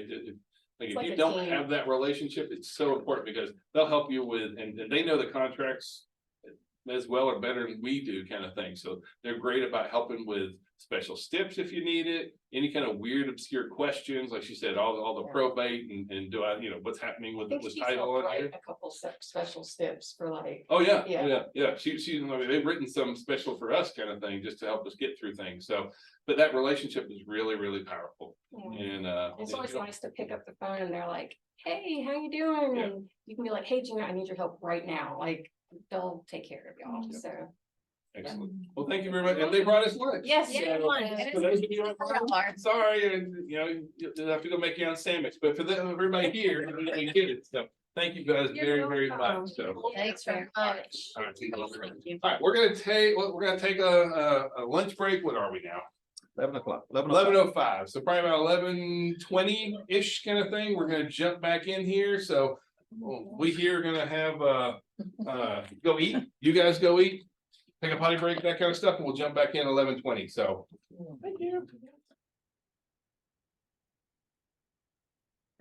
All right, we're gonna go ahead and kind of get rolling here. Now, before we go any further, I did want to talk, we do have one question, and that was, how is an appointment worth $5,700? And what it comes down to is the average commission is somewhere around $8,500, somewhere between $8,000 and $9,000, so somewhere where the total commission is. 70% of appointments end in a transaction. So that's 70% of what the total commission is. And so like we need to be setting more appointments. We need to lead with the appointment. And that's where that number comes from, because 70% of your appointments will end in a transaction, therefore 70% of the average transaction is somewhere around $5,700. So, all right. Click. All right, let's talk about a website. Like, do you need to have a website? No. Well, Maybe. I mean, you can generate your own website. Click. Or you can use the free one at Georgia MLS, and even if you have another website, please make sure your Georgia MLS website is up to date. Because when people go in, they're gonna search for you, and your Georgia MLS website will come up, and if all it has is a silhouette of a head and a welcome coming soon message, it just doesn't make you look professional. So the deal with having a website is like back in my day, you had to have a website. That's where people went and searched and that kind of stuff. And so if you had it, they would come. And is that the case anymore? No. No. See, here's the deal is that if you have a website, they will not automatically come. But if you invite them, you give them a reason to come, then they will come. But just having a website does not do anything, you know, it's one of those things where you're gonna get out of your website whatever you put into it. And so if you drive traffic to your website, then you'll get leads out of your website. If it's just a digital business card that you leave sitting out there in the ether, well, then that's just gonna be all it's good for out there and that kind of thing. So it's one of those where it will work if you work at it, but if you just leave it sitting there, then it's just gonna sit there kind of thing. Now, one good way that you can do that is to utilize landing pages. Whether you're sharing property listings and those kind of things, whether you create landing pages for your website and drive traffic there with, say, Google pay-per-click or Facebook ads, or even just Facebook posts, you can drive people to your website for that. You can share real estate data and listings on websites, on your website, and that's a really good thing to do, but it comes down to you need to be the one that invites them. And so you get to choose if you're gonna, you know, like squeeze pages. What a squeeze page is where I give you access to this information, you give me access to you. So if you want full access to all the real estate data, then you have to give me your contact information in turn. A lot of people talk about SEO and search engine optimization. And really, unless you're planning on spending big bucks out there, it's more of a myth than it is a reality. Most agents can't, because there's so many players out there searching for leads and driving stuff like that. True SEO is tough. You have to really work at it. You can drive some leads from having a Google My Business page and different things like that. And we'll talk more about that on Wednesday for the social media class. But like generally speaking, it like just getting true search engine optimization is tough. You can use Google AdWords like we talked about. You could do blogs or vlogs, and I, you know, like I do a vlog every week. But the challenge with that is it's like having another job. You got to be ready to commit to. I mean, you know, like you can go see a bunch of agent sites and they'll have blogs and it'll be a post from 3 years ago kind of thing where they did it twice out there. If you email folks inside your database and invite them to search through your website, will they? Yes, they will search your site as opposed to going to Zillow or the others, because I mean, especially when you say, listen, I have access to both the MLSs or those kind of things. Like you get up to date, up to the minute information on all properties. Sometimes some of those internet sites are a little bit out of date, a little bit out of time on there. You know, you can do, you know, invite people with video, that kind of stuff, and then definitely tie it in with your social media. This is an example of a landing page. A landing page is all a landing page is I'm going to trade you information for access. So on here, you know, what do you need to know about going through a divorce and selling in real estate? Give me your information. I'll send you the white paper kind of thing. Here's another one, you know, mistakes to avoid when moving to a larger home, that kind of stuff. Again, all that is a landing page. So if I ran a Facebook ad or a Google ad, or I just did a post in social media, I can send people there. They click on that, give me their information, then I'll send them that information back. You know, with me? All right, like that.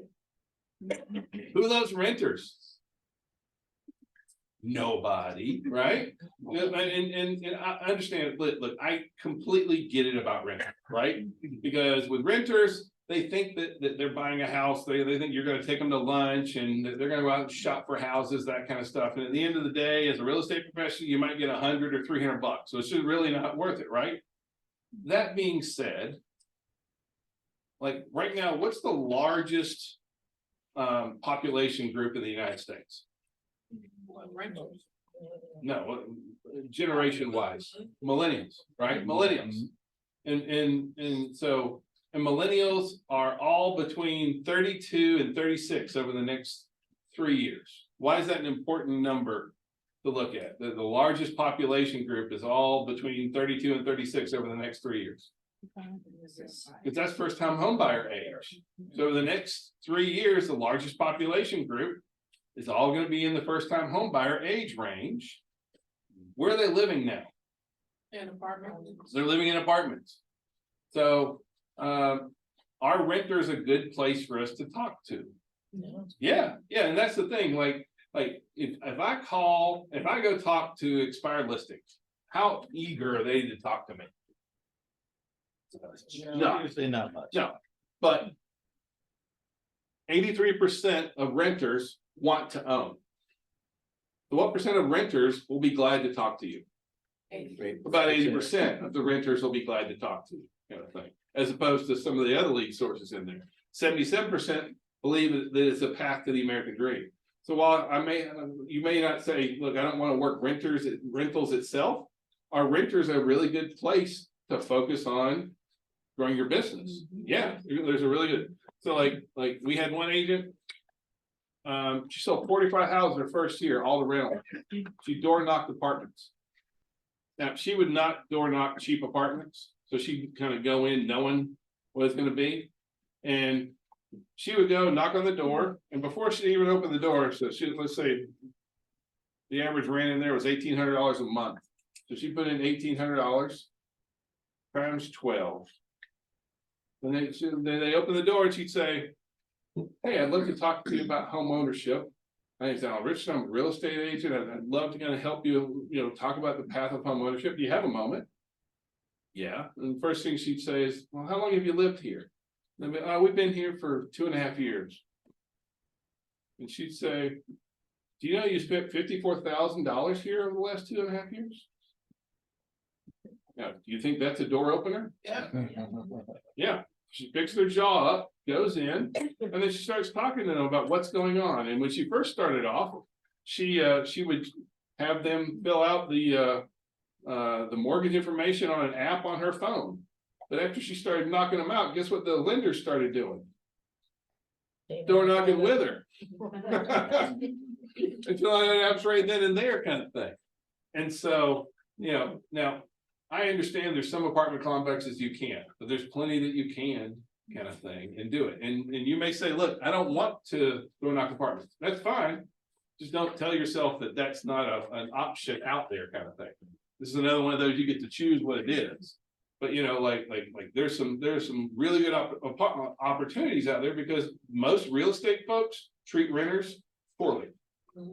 I don't want to work rentals. Rentals are no good. So we just tend to treat renters overall like they got the cooties.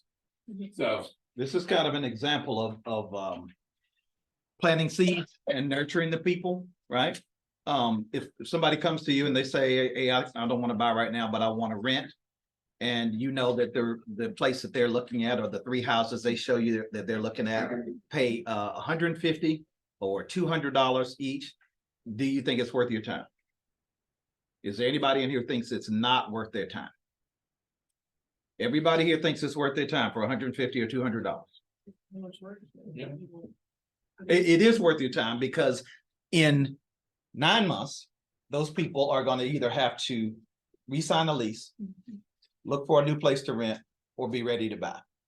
So you're planting the seeds and you're nurturing them to have a closing in a year. Am I right? So anytime somebody calls me about a rental, I'm like, man, do I really want to do this? But I always think about the fact that if they rent right now and I help them, I'm the person that they're obliged to use later on. So they will come to me and I keep in touch with them. I've nurtured them the whole year. I have a little tickle reminder in my calendar that 9 months from now, these people need to be doing something else. So we need to get them set to ready to buy. And of course, because I helped them find their rental and I helped them buy their house, now they're telling all of their friends and family, you got to go use Mark. So I don't turn anybody down. I don't care if they're buying a $60,000 trailer on 2 acres of land. I know it's not a lot of money. I drove down to Macon one time for a $14,000 house. that guy's bought 6 houses from me in the last 3 years. Okay, so I don't turn anybody down. You know, there's got to be some way I can help them. Even if I'm busy with something that is more lucrative right now, maybe one of my mentees or another agent who needs some more experience, maybe we partner on it. But I don't turn people down because I want them to feel like they're being helped. All right, we got 2 good questions here. First is, how do we get landing pages for divorce and et cetera? You know, you can get free landing pages at MailChimp.com, local Atlanta company, they have landing pages. A lot of your databases have those, like we have a lot of built-in landing pages on our CRM. The other question is, you know, in the current market, it's cheaper to rent than it is to buy. And is that true? No. Yeah, it's totally true. Right now, in this market, it is cheaper to rent than it is to buy right now. Now, but you know, I honestly, I don't dispute that. But now we are seeing where rates are coming down. We're seeing where inventory is increasing, and that's a good thing. But for any buyer, how long do you have to live in a home before it's going to be before the rent to buy scenario makes sense? 3 years. 3 to 4 years, depending on what they're doing with it. You know, like if you're not going to live in a house 3 or 4 years, it doesn't make sense. But you know, the thing is that having lower rents is a good for my clients, because that's like where does down payment money come from? From savings. And so if the rents are lower, then they can save. Because where does wealth in the United States come from? Home ownership. Home ownership, bottom line, it comes from home ownership. And so, yes, it might be like especially for like move up buyers and those kind of things, they've already captured a lot of equity. It's a challenge for our first time buyers. I don't dispute that. But what is the average net worth for a renter in this market? I mean, right now, as of right now, what is the average net worth for a renter? $3,000. $10,000. You're close though. $10,000 is the average. We took all the renters in the United States and said, what's their average net worth? $10,000. What's the average net worth for a homeowner in the United States right now? $390,000. $390,000. So do you want to be part of the folks whose net worth was $10,000, or part of the folks whose net worth is $390,000? Which thinks better? Yeah, I mean, like we've had 54% property value appreciation over the last 3 years. Now that's not normal. Normal is about 4.5% a year. The last 50 years, real estate has appreciated at 4.4% a year for the last 50 years. So if you own a home for 10 years and appreciates at 4.5% a year, how much appreciation did you get? 40%, 45%, right? And now on top of that, did inflation impact you? Because most of our mortgages are fixed rate. They're not impacted by inflation. And then you paid off that mortgage for 10 years. So you got forced savings. So you got property value appreciation, forced savings going on. This is why wealth in the United States is tied up in home ownership. And so is it cheaper to rent? Yep, it is. Long term, where's wealth come from? Comes from home ownership. And so we need to be able to explain that. All right. Can you go back to the previous slide? And when you talk to buyers about this, you like explain to them the longevity of it. Yeah. And so they fully understand. Absolutely, yeah. You want to explain the whole process. I mean, even take it back, like why was redlining such a horrible sin? Like, I mean, redlining stopped an entire generation of people from being able to own homes. And because they couldn't buy homes, what happened to the net worth, the average net wealth for the African American community after redlining? Went down. Just couldn't buy a home. Like we have a very easy, I mean, a very realistic case study to look at where wealth comes from. And so that's why it's such a big deal. So you need to be able to talk about that clearly. You can do door hangers, newsletters to be able to reach out and engage with people. All these places will give you free newsletters on that kind of stuff. Feel free to use them, whether it's newsletters or door hangers on there. You know, especially we actually go to our front doors again now that we all have Amazon Prime. If your brokerage is part of FMLS, then you have a down payment resource website. If your CRM has one built in, then you can use that too. But this is tied in. This is part of FMLS, and so in here you can get it's your own link. Has down payment money is out there. We'll help you find it. They click on that, they fill out that information, it tells them what down payment programs that they're eligible for, and then that sends that link to you. That, I mean, it sends that information along with their contact information to you. Yes, they're gonna reach out and talk to them about loans. So you can use that, or you can send it to your lender as well. I have a bunch of like social media messages, you can make it as part of your email signature, a whole 9 yards that you can use on there.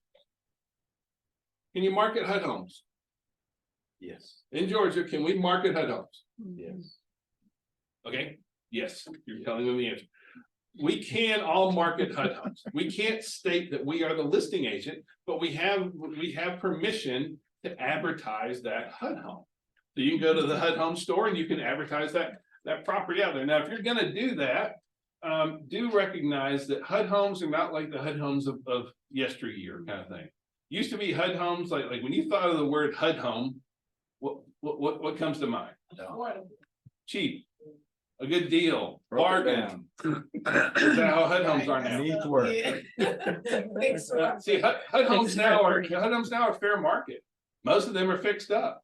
Like HUD homes are not cheap, and it used to be you get a HUD appraisal and but that's not the case anymore. Now it's all fair market. Everything's fair market on there.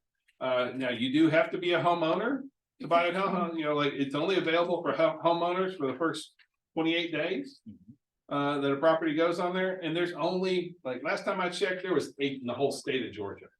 And part of that's because there's not very much foreclosure activity going on. Nobody wants to lose their home out there. But that doesn't mean that you can't market. If you are going to market HUD homes, this is a chance for you to build what? A relationship, talk to them about it, that kind of stuff. But be honest, because there aren't very many HUD homes out there. So, you can share those same HUD homes out there, like if you want to put it on Craigslist. Personally, I share this because it's out there, but I personally can't stand Craigslist. I've never gotten anybody decent off Craigslist, but doesn't mean you can't do it, right? Now, one area where I do see a lot of value right now is new construction. Can we market new construction? Yeah. How can we market new construction if you're not the listing agent? With the approval, written approval from their broker or from the builder? With written permission to advertise, there's your grant rule in here. Right? Now, will most of your builders give you written permission to advertise? Yes, most do, because what do the builders care about? Selling So- the They just want to sell a house. Yeah, do they care if most our builders don't play games. Most of the good builders just, there are some, there's always some, but most of our builders don't play a lot of games kind of thing. They know that they need real estate professionals to work with out there. And so a lot of them will give you written permission to advertise. A lot of them will send you the stock photos to use and send you that. A lot of them will send you video that you can put out there. Some will let you hold open houses at their neighborhoods. Some will let you sit there when they're on site, people aren't there. There's a lot of opportunity in there. But understand that if you're gonna work with new construction, it starts with building a relationship with the on-site manager. I mean, the on-site agents are a wealth of information. Because on-site agents really fall into 3 different categories. Like some of them had to retire their license. Meaning that like they make them take their license inactive and they are just an employee. Others are forced to put their license underneath the brokerage of the builder. Now, can they show property to people off-site? No. Can they sell a house for somebody else? No. Is that a great referral opportunity for you? Yes. I mean, some on-site agents are full service real estate agents, but a lot of your big boys, like they couldn't go sell a house. So if they have somebody that drives through a neighborhood and says, that's just not what I was looking for. Is that not a great referral for you? They can't take that client to a different neighborhood. And if they've got their license retired, can they even take a referral? Like, can you pay someone a referral with an inactive license? No. So now it just comes like, is that a great relationship for you to have? Yeah. One other thing going on right now, where are 30% of our listings located at the current moment? New construction. 32% of all listings are new construction right now. So not understanding how to work in the new construction space, that kind of stuff, but like, hey, when you have written permission, you can do a lot in new construction. I am a big fan of new construction. And I big fan. Virtual tours. If your brokerage is part of property, is part of FMLS, then you have access to Property Panorama. And with Property Panorama, I can make basically landing pages and for anything. So I could take that HUD home, I could take that new construction home, put it in the Property Panorama, gives me a YouTube video in there. I can share it on my Facebook page or his business page. I can share it out the different links. I can send it out through Craigslist on there automatically. I can send it out through all of my social media accounts. And then it would automatically, but that becomes just like a landing page for us. You rushing me, aren't you? I am not. I'm- I want to keep up. He gave me the clicker, you know. Now, if you, now again, if your brokerage has access to FMLS, then you have access to the different cloud streams and to Cloud CMA. And I have a love-hate relationship with Cloud CMA overall. Because Cloud CMA, it is very easy to do a complete crap CMA in Cloud CMA. That being said, it's a great place to use as a resource. Because with Cloud CMA, you get a website for how much is your home's worth in this market website. Now, if you have one that's tied into your CRM, your database, that kind of stuff, like our CRM has one, use the one that's tied into your database. But if you don't have one at all, use this because it's, like, it's going to send, like they have to put in their property name, their contact information, email address, and then it will go in and it does basically a Zestimate. It pulls up, it'll send them a 54-page, full colored, looks amazing CMA. Now, where do you access it? If you'll go into Matrix, down on the right under external links, you can see in there where we have Cloud CMA. Also in here is where you're going to find Property Panorama as well as down payment resources, all located right in the same area kind of thing. But once you click on Cloud CMA, if you'll go in here and you go under the Lead Gen tab, when you log in, it gives you a link. How much is your home's worth website? And so again, if you don't have another one, use that one, right? It's a nice thing to do. Now we have some folks that take that to another level kind of thing. So we have some folks that went out and bought a domain name that they point that to, and then they print off little signs and they put it in the entrance of different neighborhoods, like, go to .com to see how much your home is worth in, for all the homes in here, that kind of stuff. You can include this link on all your marketing. You can put it on the social media. Could that be on your email signature? Yeah. Yes. Should it be on your email signature? You want to work listing? Yes, it absolutely should. Again, doesn't matter if it's Cloud CMA or the one that leads to your database, use the one in your database best. Yeah. Now, when you run this Cloud CMA for them, do you go to their house first before you do this? So like, let's hypothetically, you sent them this over and it seemed like it was gonna be pretty good, but then you got to the house and of course everything was. Well, I mean, that's always the case, but this is a lead. This is using Cloud CMA as a lead source, not as a true CMA. Because actually, I use, give me 1 second, and I'll explain what I mean on there kind of thing. But, should you send out to everybody in your database, click here to see how much your home is worth in this market. Yeah. Like everybody, because a lot of times we don't even think what a simple act that is on our part. But for like even if it's for your people, like, I just want to see how much my home is worth. Why do they want to see how much their home is worth? What are they thinking of possibly doing? Selling. Right. So it's a great conversation to have, kind of thing. But how we follow up on this is whenever somebody submits one of those, we say, hey, I saw that you went to check out your value, but in this area, we use 2 multiple listing services, and that only came through FMLS. And so I'd like to go ahead and pull it from Georgia MLS as well. So we have a very comprehensive idea of what a buyer is willing to pay for your home in this current market. Can I bring that by later today, or is tomorrow morning better for you? Know what I mean? I didn't give them a chance to tell me no. They get to tell me which one they want to do. So, but that's how we follow up on it, and that's how, that's kind of how we approach it. Any other questions? Okay. Now. Property information. Why is this so important? Why is it important that we share property information? So then all the details about.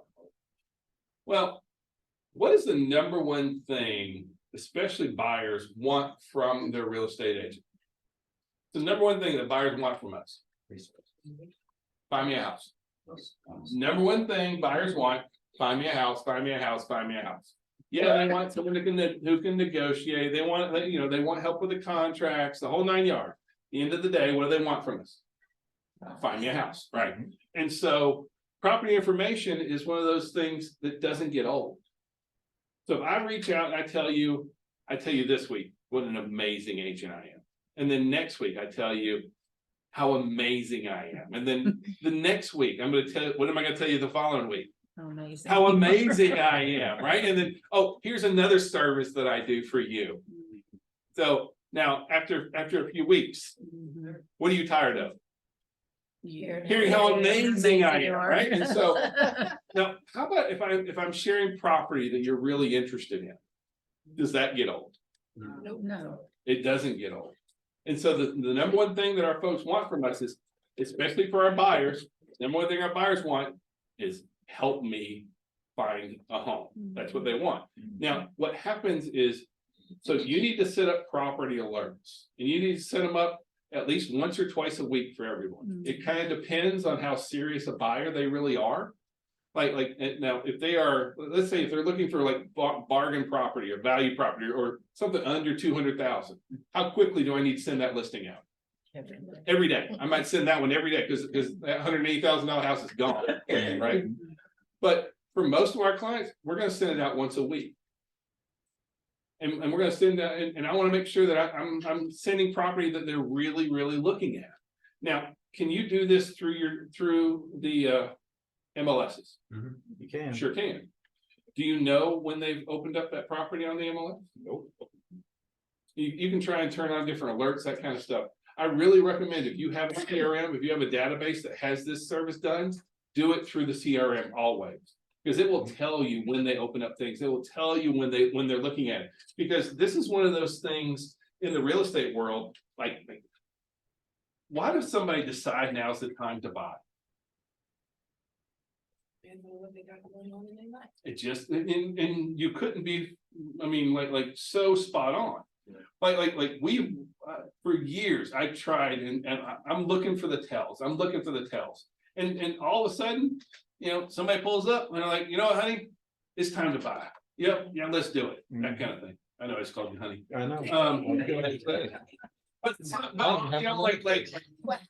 like we got a baby on the way. I got a promotion. I'm getting moved. Like we don't know why these things happen, but they do happen. But when they happen, what do they start doing? They're looking. Well, if you're sending out property alerts to everybody in your database, and these 10 people start looking at property, who do you think you should call? Right, because they're looking, right? Like this is your tell. Like if they're just busy, are they do they open up that email? No. When they're ready to start buying, do they start looking at that email? They sure do. That becomes a really big tell. Every client that you have in your database should be in with a property alert. And the other great thing, I'll let you kick in just a second, is that part of that process is you need to call them so that you can clarify, because and what you're looking for is an area and a price. Try not to get too specific other than that, because your clients lie to you. And I mean that in a positive way as possible. They're all like, I'm looking for a ranch, I'm looking for a ranch. And then everything they look at is 2-story, because it's a lot more big, right? So what you're looking for is a price range and an area. That's really what you're looking for, but you want to make sure that you get that for them. And you can set these up in multiple areas. Well, we might move here, we might move here. Well, I can do that for you too.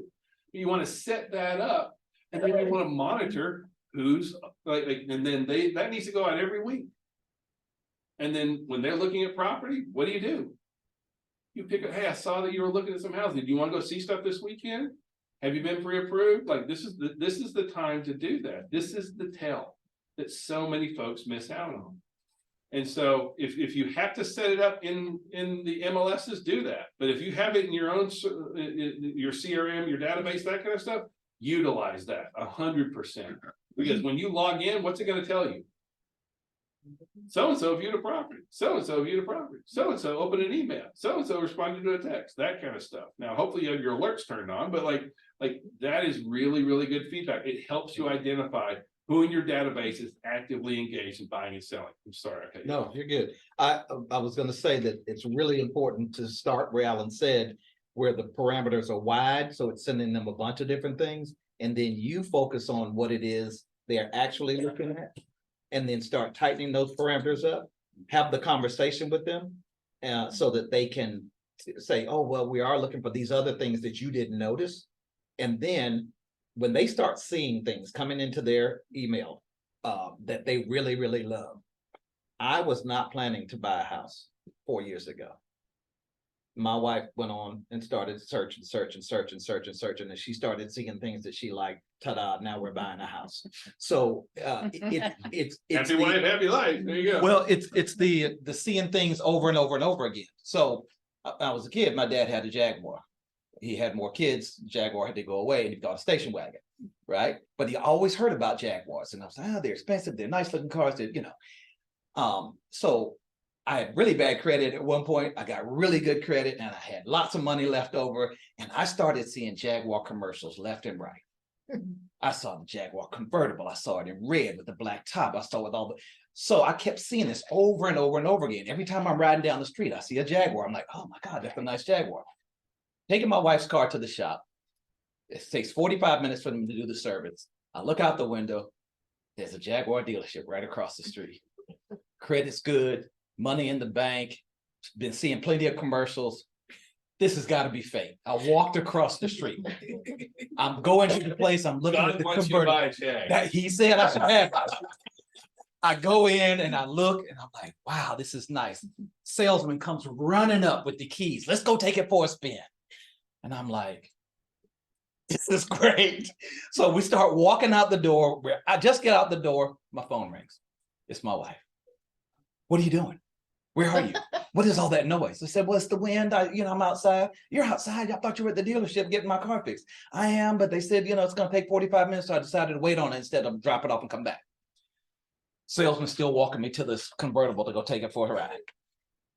She said, but where are you? I said, I'm across the street at the Jaguar dealership. What? I said, yeah, I'm just going to take it for a ride. She said, do you even know how much that costs? I said, and he can hear me. I got her on speakerphone. He says, what? I didn't say, I didn't want to flex on him and think that I didn't have 125, but she said, if you come home with that car, you may as well move. I had let the commercials talk me into buying a car that I couldn't afford. So that's like your clients looking at houses that they haven't been pre-approved for, right? But it was that constant beating me over the head, commercial. See it on the, it works. And it's like the little velvet hammer. It's just tap, tap, tap, buy a house. And then But you don't want to send $1 million properties. they can't afford it. No. They will be moving, No, Why not? I would have still touched you. happy wife, happy life. That's how it works. And I like everything at my house. There's nothing I only want to visit sometimes. And somebody else sleeps in my bed, I'm gonna be very upset. So, no, I decided that I would be smart about it. And I couldn't have gotten the car anyway. I couldn't have afforded it. So, but that's another reason why they're at jewelry stores. They make you try on the jewelry when they see you looking at it. You will find a way to pay for something that you have touched. It becomes yours. Yeah. And that's exactly why we take people to go and look at a house that they can afford, that they're qualified for. Because they will when they start talking about, now this is how you know you have them hooked. When they start trying to say, my furniture fits here, my dresser fits here, this is the kids' room, okay? Anyway, we'll talk about that. That's marketing when it comes to, but trust me, the property alerts work. Everybody should have a property alert because everybody has to buy a house, even if they sell theirs. And all the property owners should have a market report so they know what their house is worth. Yep. Because once you tell somebody their house is worth 100,000, then 120, then 160, then 180. Now they think, oh, we should sell it and get the profit out. So. We did have one question that said, what's the proper form to use? Greg just clarifies that you need written permission to advertise. There isn't a particular form that has to be used. You just need it in writing. All right, wear your name tag. Why do you think it helps to wear your name tag? How's it rated? Yeah, I mean, people ask you about it kind of thing. And so like, you know, prepare your elevator speech. We'll talk about that more on Friday as well. So sometimes you gotta look for opportunities. Just be inquisitive, be ready to have conversations. You just can't don't walk through the parking lots with like blinders on. And sometimes you gotta make opportunities. We had one young lady, she, while she was pregnant, got a real estate license. After she had the baby, 3 months later, her husband left her. She's a brand new agent, brand new baby. No, luckily her parents were close by. She had a really good support network. But, you know, so on Mondays, she put on bright orange and went to Home Depot. And people would be like, hey, you know where pipe fittings is? She goes, I know what a pipe fitting is. You know anyone wants to buy or sell a house? And on Tuesday, she put on blue and go to Lowe's. I mean, and on Wednesday, she put on bright red and go to Target. And she would just kind of work her way around and around. So sometimes it depends on how hungry are you? How bad do you want it? You know, like, seriously. So, all right. We talked about texting earlier, but like texting as a marketing tool is very, very helpful. But there are lots of things that you can do. Now, with texting, I don't mean group text, because if you group text, people want to throat punch you. That's not what this is about. This is individual text to individual people dealing with what's going on, but it helps get people kind of engaged off the fence, knowing what's really going on, that kind of stuff. You can offer, you know, like, are you ready to look at houses this weekend? Have you looked at, I found this house that looks great for you. But then there's also a ton of other ones that you can use that's in your book kind of thing. Feel free. Do y'all know what R&D stands for? Not research, rip off and duplicate. No, yeah. So like rip it off and duplicate it as much as you can. Some of your CRMs, most of your CRMs will allow you to do this, and it will appear to the person that it's coming from one to just them. Yeah. It won't look like a group text. For sale by owner. Now, the trick with for sale by owner is it's still about relationships. Now, the average for sale by owner is grumpy, I guess is probably the best way to put it. If you're gonna work for sale by owners, will you get hung up on? Yes. Will they be persnickety? Yes. But you have to also understand that the average for sale by owner gets lied to by real estate agents. Like what's the big lie that we all, that not we all, but that a lot of real estate agents tell for sale by owners? I got a client, I just want to preview the property. Lie. You ain't got a property, you're trying to put your pinky toe in the door, see if you can't get a listing, right? And so the whole idea here is that for the agents who do well with for sale by owners, they have to call and then call again and engage, and they have to build a relationship. And they will not be pleasant. A lot of them are not pleasant because I get a lot of phone calls from people that they feel are trying to take advantage of them. But really what it comes down to is like last year, the average agent assisted home property sold in the United States for $372,000. What did the average for sale by owner property sell for in the United States? Well, that's one of the best. Oh, no, it was less than that. There's a $70,000 spread between what the average for sale by owner sold for last year versus the average agent assisted. And by the way, when you look at it, there's no difference between an average seller and an average for sale by owner. It's like their demographics are the same, their age are the same, their income's the same, everything's the same, except for they sell on average for $70,000 less. So you have to understand that for sale by owner has a lot of challenges. They're all trying to save on a commission for sure. But then do they know how much their home is worth? What do they have? They have Zillow. And Zillow couldn't buy homes off their own estimates. So what makes you think that you can do it, Mr. Seller, right? Like Zillow had to close their own business doing that. Do they pre-approve everyone that's gonna go through their house? No, they actually have to be there for showings. Now, how creepy is that, walking through a home with the seller, looking over your shoulder, right? Is that a great experience? No. Are for sale by owners good negotiators? No. How about the people who buy for sale by owners? Are those good negotiators? Oh, Yeah. Yeah. Do they have a super lockbox they can use? No. No, they don't. So it doesn't get very good marketing. Are they in the MLS in most cases? No, so it doesn't get exposure to the marketplace. So you can see why the average for sale by owner sells for $70,000 less than the average agent assisted property. And even once you take commissions out, it's a big deal, the difference. So a lot of times you'll hear, I can't afford commissions. Actually, you can't afford not to pay commission. This is gonna hurt you in the long run. Right. That makes sense? And so I'm not trying to talk anybody into it. If you're gonna work with for sale by owners, you gotta have a little bit of a tough skin. And then you've gotta be ready to build, like one of the best for sale by owner agent we had, she calls the guy, he hangs up on her. He calls him back, he hangs up on her. She goes into her backyard, picks some fruit off the tree that she had, puts it in a basket, goes over, walks up to it, and when he pulls in his driveway, he's out front messing with his flag.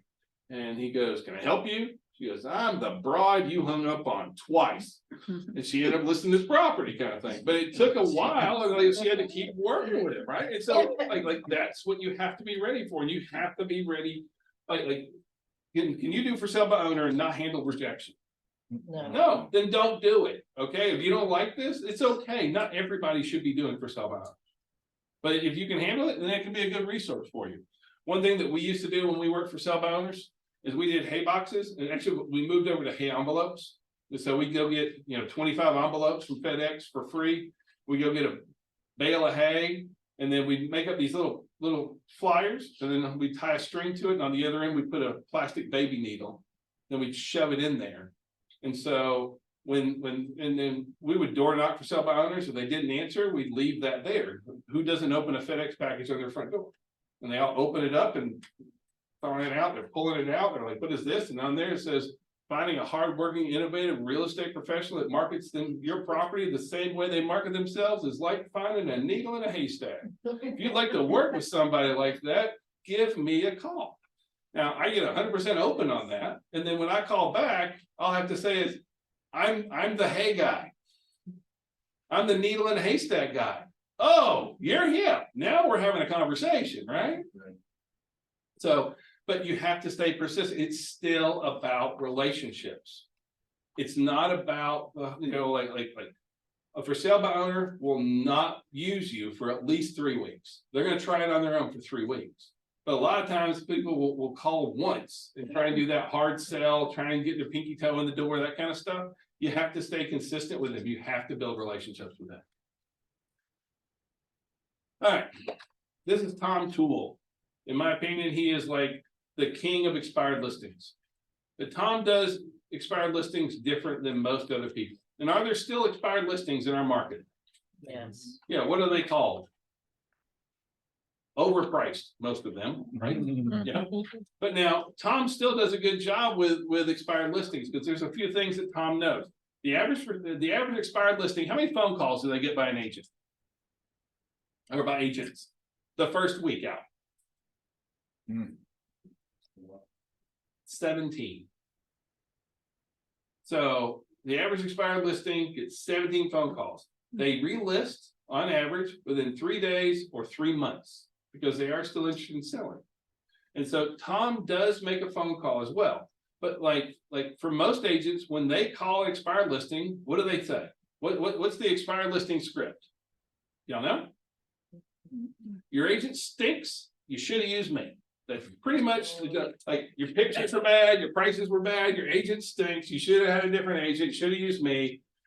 Like that's pretty much the expired listing script is like your agent stinks. You should have used me. That kind of stuff. I saw your photos. I saw your price. I saw the marketing. All they do is just bash other agents the whole time. When Tom makes a phone call, it's a little bit different. And he's a retired military guy, right? And so his thing is like when he makes a phone call, he's like, "I just want you to know we're not all jerks." I specialize in helping people that haven't been successful to be successful in selling their home. But if you haven't got hammered with all these phone calls today, I just want to apologize to you And then I was hoping I could get your information so that when you're ready to start interviewing agents, I'd love to be able to be interviewed by you. And then when he hangs up, he takes out a note card and writes a handwritten note. Thanks for so much for talking to me, da, da, da, da, da. And if they don't answer, he leaves that voice message and he still sends a handwritten note. And then once a week, for the next 12 weeks, he sends a postcard about yay big to that house, talking about a different aspect of what he does to sell homes. And then once a month, he calls back. And then once a week, he sends out a text message on a different day, talking about a different aspect of what he does to sell homes. And so now it's 2.5 months later, they've gotten 9 postcards, 9 text messages and emails, 3 or 4 phone calls. Who do you use to relist your property? Because of those 17 people that called you that first week out, has anybody else called back now? Oh, we got hammered in the very beginning, nobody calls back. Who do you use to relist your property with? Tom, that's why. But he has a system for it. And if you're gonna do that, don't sound like everybody else and have a system for how you're gonna do it. That's Tom's system. It works very good for him. On there, he said, they asked him like, why did you choose to go after expired listing? He goes, most agents are afraid to talk to them. And when they did, all they did was just do a really hard sell. So. There you go. So how do you find for sale by owners and expireds? Well, you can go to Zillow and find your for sale by owners on there. There's a ton of them on there. You can also use pay services. You can pull up expired listings in like Georgia MLS or FMLS, that kind of stuff. There's 54 expired listings in the last 30 days. Highest one's $900,000. So like, next, if you'll go to Zillow and you put in for sale and only highlight by owner, it's gonna give you, all those little red dots all represent a different for sale by owner property. And their contact information is all the way at the very bottom. Just keep scrolling down. If you want to talk to them. That's just a list of expired listings. You pull up. Make sense? Yeah. You can also use the pay services, the Red X and those kind of things are definitely also an option out there for you. But we need to be working on building our referral business. Yes. Do you think referrals happen by accident? No. No. And so the whole idea here is that yes, we can do a lot to generate, but isn't it great if we can build our referral business? So let's be very intentional about it on there. So how about agent to agent referrals? Is that a great place for us to be? Yes. Okay. Why is it so important right now that we start building a resource, a database for agent to agent referrals? Well, let me, how about instead of asking you, let me tell you. Before the last year and a half, what was the average distance moved in the state of Georgia? From the home they sold to the home they bought. What was the average distance? 3 miles, 7 miles. 12 miles. 14 miles. Close. Really close. 14 miles.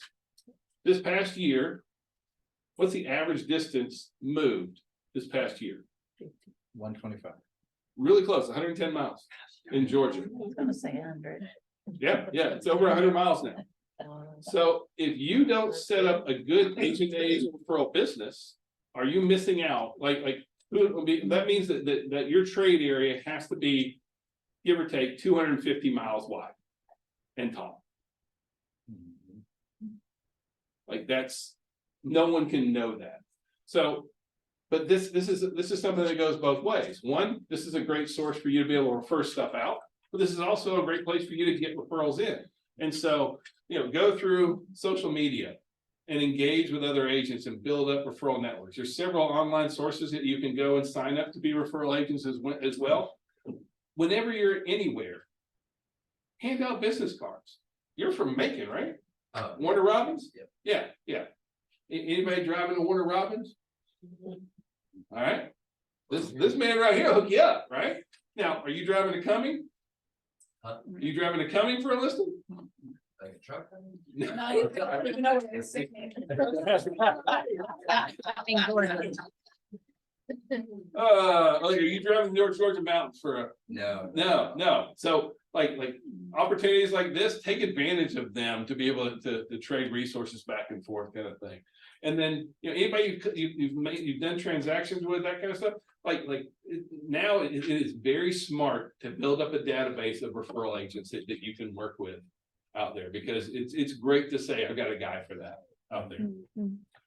Are you afraid to stand up in front of a room like this and talk real estate? Because, you have the opportunity in a lot of different places where you can do, like a lot of businesses. Can you go in and meet, and be able to do lunch and learns and talk to the folks and about what's going on? Like being able to do that, just to be able to be that knowledge broker. And there is you guys gave me a certain degree of credibility just because I got the cojones to stand up here and talk. It just comes down to that, really. You gotta be out there. So what you'll see is that, you could do first time buyer classes, you could do seller information classes, you could do, even credit repair classes to stay in your lane. Now, if you're gonna do any of these classes, first of all, you gotta plan ahead, decide when and where you're gonna do it, whether you're doing it in your brokerage office or somebody's business, that kind of stuff. Who's the most important person that you bring? You. Okay. Now, yes, a lender is a very smart move, but please, I have no problem if you're bringing a lender, and if you're doing credit repair, someone that can handle credit repair. But generally speaking, that's it. Look, you've got maybe an hour and a half with these folks, and then they're zoned out.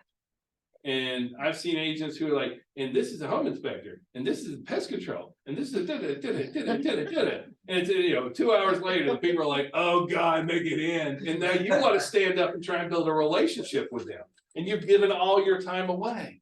So the only person that's really, really crucial is you. And other than you, yes, a lender makes a lot of sense. They're going to have a lot of lending questions, and you want to stay in your lane. So I do recommend having a lender that comes with you. But one thing is that everyone that presents contributes, right? So if my lender's coming, but I'm generating the entire list of people, what should my lender do? Maybe about a lunch or something. Now, if you're sending people to our meeting, then maybe we split it. But if I'm driving everybody, I'd love just to walk in and be able to work clients all day. It don't work that way. Everybody's got to pay, right? So you want to advertise it everywhere on everything. Now, if it's in a business, you have much easier because everybody's got to eat, and they're all you kind of own them for that little bit. But market everywhere, you're gonna have big fallouts on Saturdays, kind of thing. Don't try and do it when during the Dogs game or anything like that, or don't do it Sundays. But you can do really, really good with it. Always have food. Yep. And it's a really good idea to do first time home buyers classes at apartment complexes, because you get to use their clubhouse. And the people don't have to go very far, they can walk down. In the spring and summer, we've done pool parties where the people come and we do the food, and but they have to, when they come inside, we have everything set up, but it's that's the right route to go. Yep. Now call your clients, and then I want you to click. Oh, click. Ask your clients, like my favorite question to ask my clients is, because first of all, like an attorney will tell you, never ask a question you don't know the answer to, right? And so if I say, are you living in your dream home? What are most of my clients going to say? Nope. Well, tell me about it. Now, what's your dream home? What are you looking for? That kind of stuff. What are we immediately talking about? Real estate, hopes, wants, dreams, we're immediately at a different level of conversation now, kind of thing. So I love asking folks, are you living in your dream home right now, kind of thing. Another one, hey, everything happening in the market, you got any questions about what's going on? You have any concerns about buying or selling? Do people always have concerns about that? Yeah, so you got to be able to answer how's the market question out there. Those are my two favorite things to talk about, because immediately it puts me right into place where I'm the knowledge broker, and I have the ability to kind of educate, teach them, but also I'm showing expertise, knowledge, the whole 9 yards there.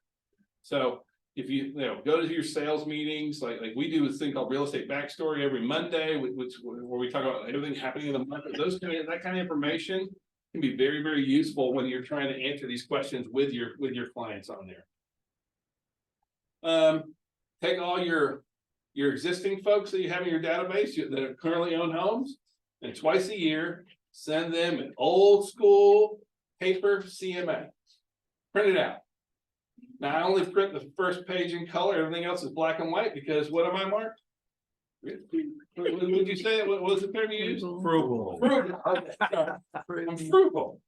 So, but like, if I send them a CMA twice a year, when it's time for selling, who they calling? They're calling me, that kind of thing. So I really like doing that.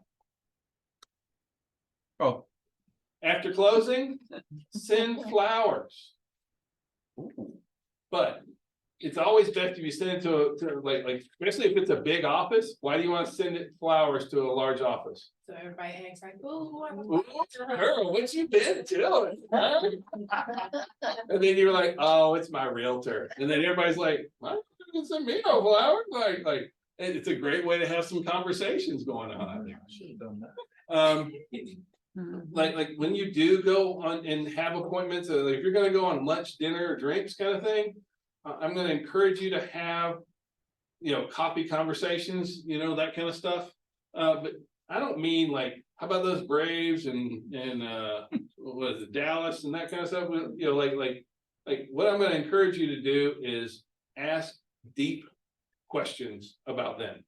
Be very nosy and inquisitive about other people. Like if I say, what's something that happened in your childhood that affected you as an adult today that made you who you are? That is very deep.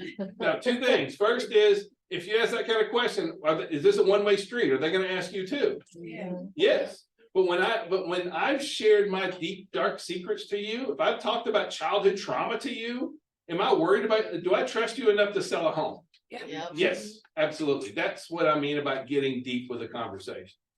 So, if you're gonna go out to coffee, don't just make it superficial. Get really to know them, kind of thing. Like, oh, what are the names of your kids? Why'd you name them that way? I'm serious. Like, you want to get into a deep conversation? Well, my mom is this, like, ask very deep personal questions and be very inquisitive about it, kind of thing. All right. Anybody follow Glenda Baker on social media? Oh, she's a trip. She's hilarious. But she does this thing where she sends however many days until closing is how many cupcakes she sends you. So if you're 7 days till closing, she sends you 7 cupcakes, kind of thing. Here's something sweet every day up until we get to closing, kind of thing. Just one more thing that you can do to kind of surprise and delight your existing clients.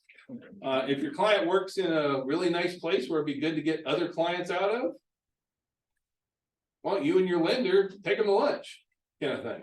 Now, why am I taking my lender with me? Answer those. Because I want them to pay. But like, over in our Conyers office, we had someone take over, the Baxter is over there, and they took a group of folks out to lunch, that kind of stuff, because it's all engineers, a good group to be able to work with. But in certain instances, it makes a lot of sense to do that. You guys ever get thanked enough? Thank them for thank everybody that you know as much as possible.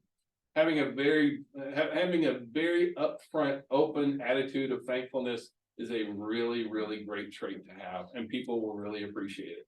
I don't know anybody who said, you know what, I get thanked all the time. Nobody gets thanked all the time, and so it's very nice when we do that. Now this one is, there's no rocket science to this. If you're social, if you're that social butterfly, and you're like Mark, and you just can't stop talking all the time, should you do more social events? Yeah. Yeah. There's nothing real fancy about this, but sometimes I'll see where very social agents will be like, I need to do this. You need to go out and talk to people. Like you light up the room when you walk in, then take advantage of that. Now I love event marketing, but I like event marketing into my database as well as event marketing at events. But if I'm going to do event marketing in my database, the real advantage with doing event marketing in my database is it gives me a reason to call. One reason I hear a lot of agents like, I don't know, they'll have a large database or they'll have an old database. So I haven't talked to these people in forever. What do I say? You know, we're just gonna call and be like, hey, sorry, he doesn't care about you for the last 10 years or whatever, like you have to have a reason to call sometimes, and so. First thing is you wanna decide, I'm gonna have these 4 events next year, so go ahead and pick out the 4 events that you're gonna do. So pick your event 4 times a year, then you wanna reach out to everybody in your database, and for 2 months. You invite everybody in your database to that event.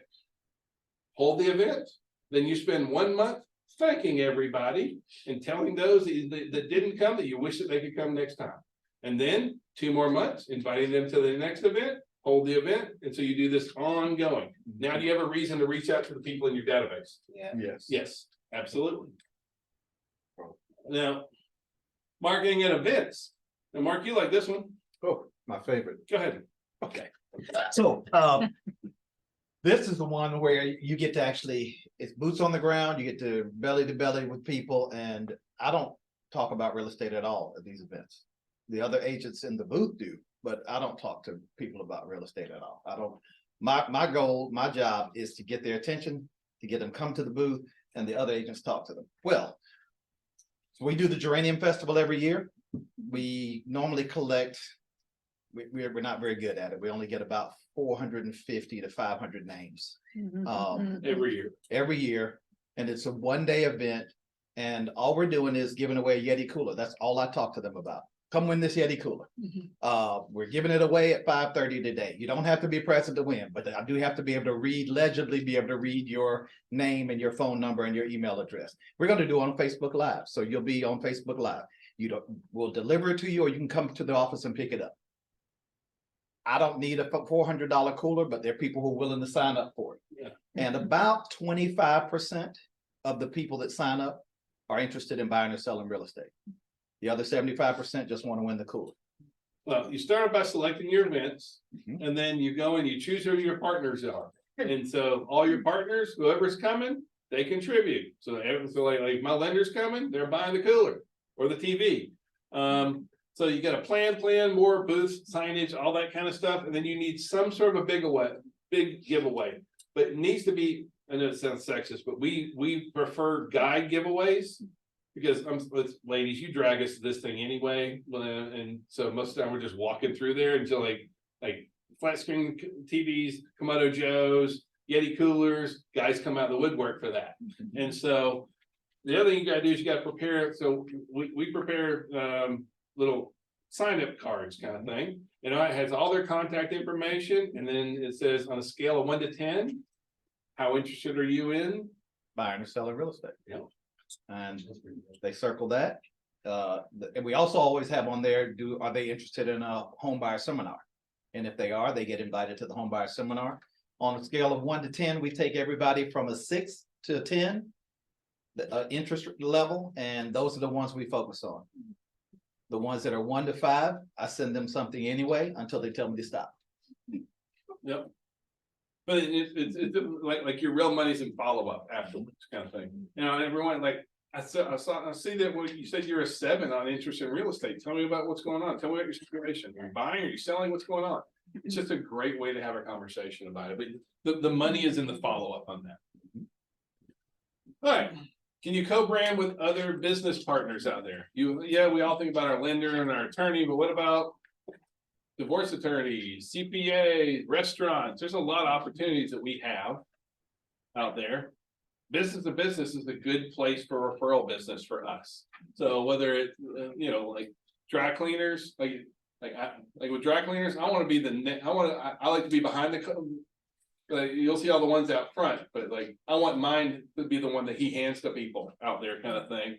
Funeral homes, I know it sounds kind of ambulance chaser, but look, dad passed away. We're gonna have to put mom in a home. Do you know of a good home? And we're gonna have to sell this house to pay for this. Do you know a good realtor? All these are great referral sources, depending on your particular lead source and as well as who you're trying to focus on, that can be very good to help you with it. Now, probate, divorce, and insurance agents. Click. That's probably the closest thing you have to hot leads when it comes to business kind of thing. Some folks are very intimidated when it comes to dealing with attorneys.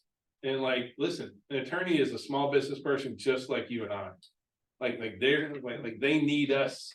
And so when, if I would do, or if an attorney came to you and said, hey, I have a lot of folks who need legal services and a lot of folks that need real estate services. And when I have some of these real estate services, I'd love to recommend you. And I hope that you could recommend me. Tell me, is there anything I could do to help you grow your business? What would you think of that attorney? Great. Why would it be any different if you went and said the exact same thing to the attorney? So don't be intimidated by that. Get out there and work it. So you can also go in with those same businesses, write an intro video, shoot a video talking about them. Like what happens if I go talk up your business on social media? Who are you going to share that with as another business owner? Everybody in your database. Like if I want to get to that divorce attorney's list of clients, produce a video talking about how amazing they are, interview them, and then share that on social media. They're going to share that with all their clients out there. You also want them to hope that they start inviting you to their events. Yep. So you can meet their database. So networking.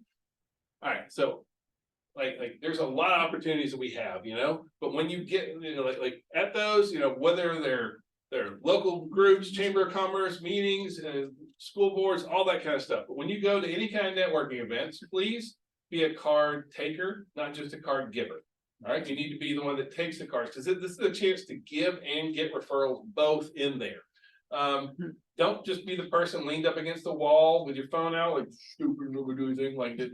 That doesn't do good there, kind of thing. So put your phone away, have a good time, but don't get tanked. No one wants to do business with a real estate agent that got drunk out there, kind of thing. So have a good time with it out there. So I do like BNI's, Business Networking International, but most of them are full. Most of your BNI's and what a BNI is this is a list of other business people, CPA, divorce attorneys, dentists, home builders, And in the BNI, the whole idea is if I have anyone that needs any of these other services, I recommend them. And anyone that they need, they recommend me. We meet once a month and we talk about business. We may read a book together, that kind of stuff. Most of these are normally it's pretty expensive to join, and most of these are full for the realtors. So what do? Start your own. Who said you can't start your own?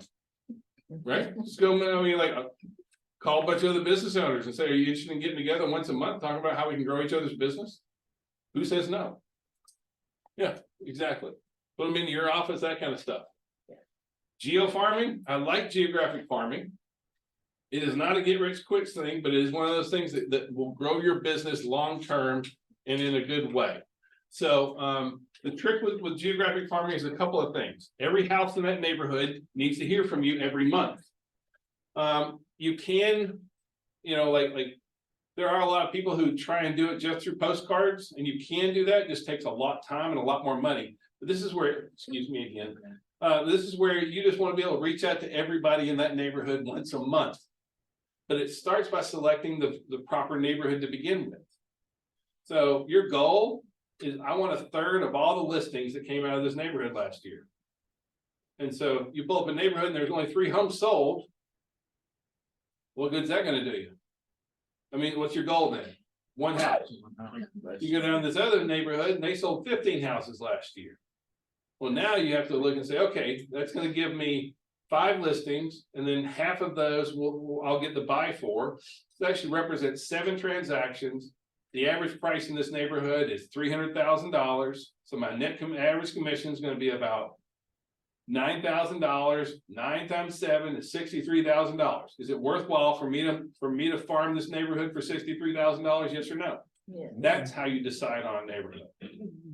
Now, also make sure that there's no one else farming that neighborhood. There's so many neighborhoods that nobody's farming. There's no need to go in and compete with somebody already farming in a neighborhood. Always do your own neighborhood first. That's a really good place to always be. And then you want to reach out once a month to everyone in that neighborhood. Like we would always put out, we give those little flags out for 4th of July. We would do a neighborhood garage sale. We would open if it had a pool, we would do a pool party when the neighborhood pool got opened up. We would offer to hold if they didn't have a clubhouse, we would offer to hold they all have to have an annual HOA meeting. We bring them into our office, let them, give them bottled water, that kind of stuff. But you know, I would send property alerts out twice a year, talking about, these are all the homes that sold in the neighborhood, along with all the days on market, how long they're there, all that kind of stuff. But it's just a matter of reaching out and engage. You won't get rich quick, but you will get fed really well long term. Now, you can do postcard farming, but postcard farming is expensive. It's gonna cost you $1 a door on average. And then you have to stick with it 7 to 9 months before you get any kind of return on average. You have to show consistency with it. And so I'm not saying it's bad, it's just really hard. If you're gonna do 1,000 doors, you stroke that check the first month, you're like, woo, it's gonna be good. And then nobody called. Then for 3 more months, you keep stroking that check. By the time you get around that 5th month, you keep stroking that check. Well, you gotta normally keep at it for 7 to 9 months before you start getting any returns back. But now it will start paying off long term. It's just hard to do. So, you know, you're gonna be sending out things like that. Make sure that you are utilizing, if your brokerage has an agent app, use it. Agent apps are a big deal that so many people miss out on. Do y'all know where 1/4 of the traffic for Realtor.com comes from? Their app. From their app. So don't tell yourself that, no, I don't need an app, my clients won't use it. Look, your clients will use it, plus it lets you manage them. And what I mean by that is that listing agent probably gonna answer the phone anyway. So no, I give them my app and say, when you're out and about, open up the app. If you see a house that you're interested in, it'll automatically link to your GPS. Click on that button on the little pin. It will show you the pictures of the house. You can see the price, school district, whole 9 yards. At the bottom, it says contact agent. My phone will ring and I'll take care of it. As opposed to just like it just helps me control my buyers on there. Now, if you are going to do postcard farming, then this is the sequence I like. You want to spend 1 month where you thank everybody. Now, what happens if you don't have a lot of sales? Make the map smaller. That's really all you do. Next month, you want to send out what's going on with all the market stats in your trade area. And then the last month, like things to do this summer, things to do this winter, things to do this fall, that kind of stuff. And then you just kind of repeat that again and again and again and again. All right, for my folks in class, sorry, you're stuck with me. For those online, we did hit 12:30. And so if you have to go, I got nothing but love for you and totally understand. We are going to keep rolling. We don't have too much more, but I just didn't want to, we have hit the 3-hour requirement out there. So we're going to keep moving here on that. No. Do you want to answer these questions?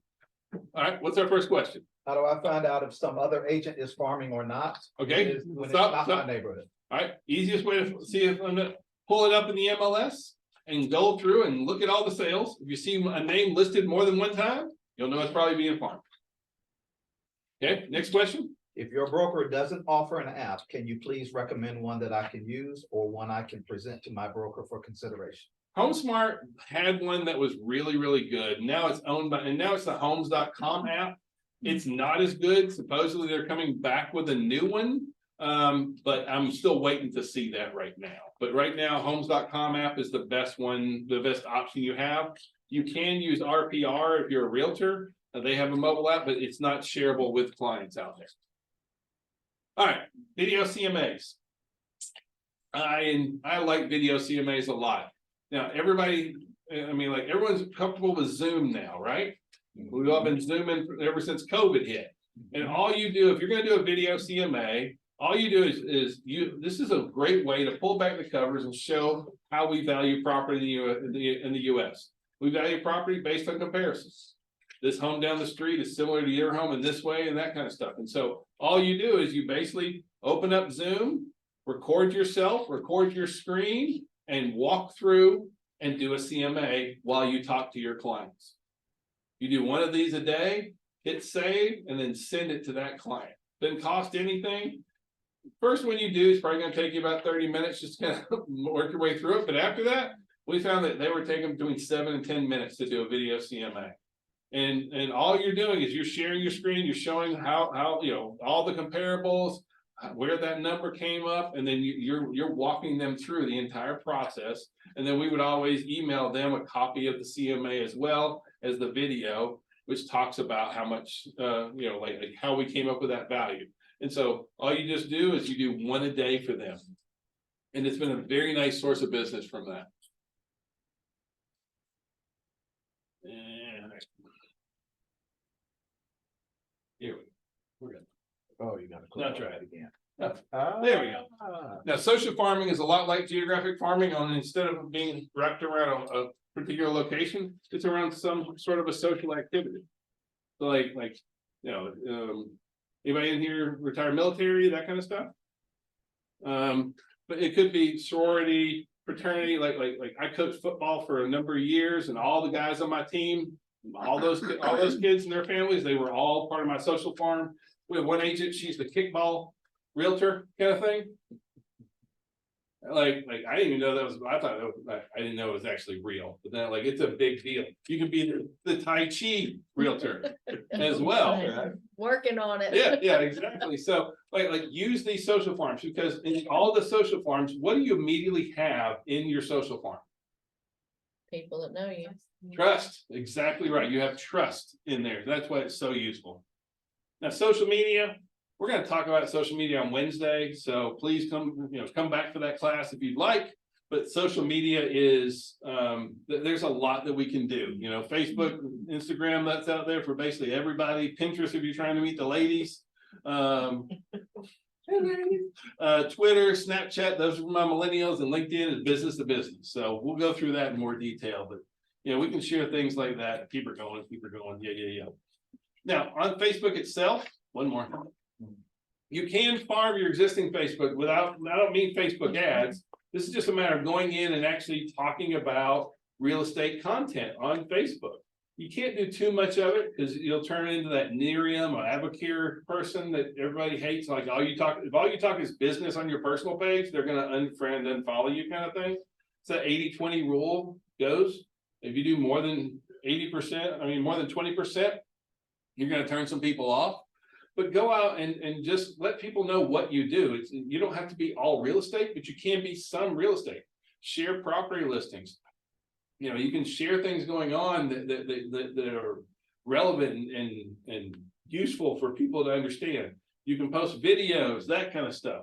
You can also go in and like if you just went in and searched for need a new house, brand new baby, that kind of stuff. Who's going to show up in that search first? People that need houses. All your friends, or all your Facebook friends, right? So if they're talking about these kind of things, these life events, what happens when life happens to people? What do? Move. They buy a house, kind of thing. So be ready to use that. Reload. Who are my Facebook people? All right. Let's put this out there, copy it, and put it on your Facebook page. Genuinely curious here, and please think of the home you're currently in. On a scale of 1 to 10, with 1 being not selling, no way, and 10, I'd sell immediately. Where do you find yourself? Please just give a number. Now, when you post this out there, you can't do this more than about once every month or two kind of thing. But what you find happens is that so often we don't know who in our Facebook or social media group is actually engaged in buying and selling real estate. Who's actually interested, kind of thing. Now, watch out, because we're all friends with other realtors, and they'll steal your client if they see you answering on there. So when you put this out there, immediately respond with everybody, right? Be ready to respond with everybody. And whenever somebody gives you a number, it's like, hey, why is your number this way? That kind of stuff. Like this is a really good way. Now, if you post this and you don't get any responses, then then you need to work on your social skills, basically. Last time my wife did it, she got like a 40 and a 20 and like a bunch of 10s and 9s and 8s and 7s, that kind of stuff. But I'm much more of a social stalker, not in a creepy way, but like she's much more out there. So it'll immediately tell you how well you do. You can do relo. Now relo is good and bad. The good part about relo is these are people who have to move. They're being relocated. So either they have to buy or they have to sell. The bad is they're expensive. Relo leads can cost you 50% of your commission. But it's one of those things where Like, is this gonna be a transaction that has to move quickly? It has to close. Can they not move? Right? So real leads are very good. They tend to be also very expensive. Now, one thing that I really would much prefer to do is you can go out and you can buy leads from moving.com, moving 360, but what I would really recommend is go to your local chamber of commerce. Get the list of 50, 100, 75 largest businesses in your trade area. Skip over the first 3 or 4, they're too big, too corporate, too government, whatever, and then go down the list and go set up some appointments to go meet the directors of human resources. And go in and look those people in the eye and say, I'm a local agent in this community. I care about this community and I care about your employees. If you have anyone that needs to buy or sell, I'm gonna treat them like I work for you. And I'll be answerable to you. And you look them right in the eye. And so if any of those companies, like as a director of human resources, would they rather just pick some number off a list or refer the person that looked them in the eye and showed the heart? It goes a really long way. Go to the office.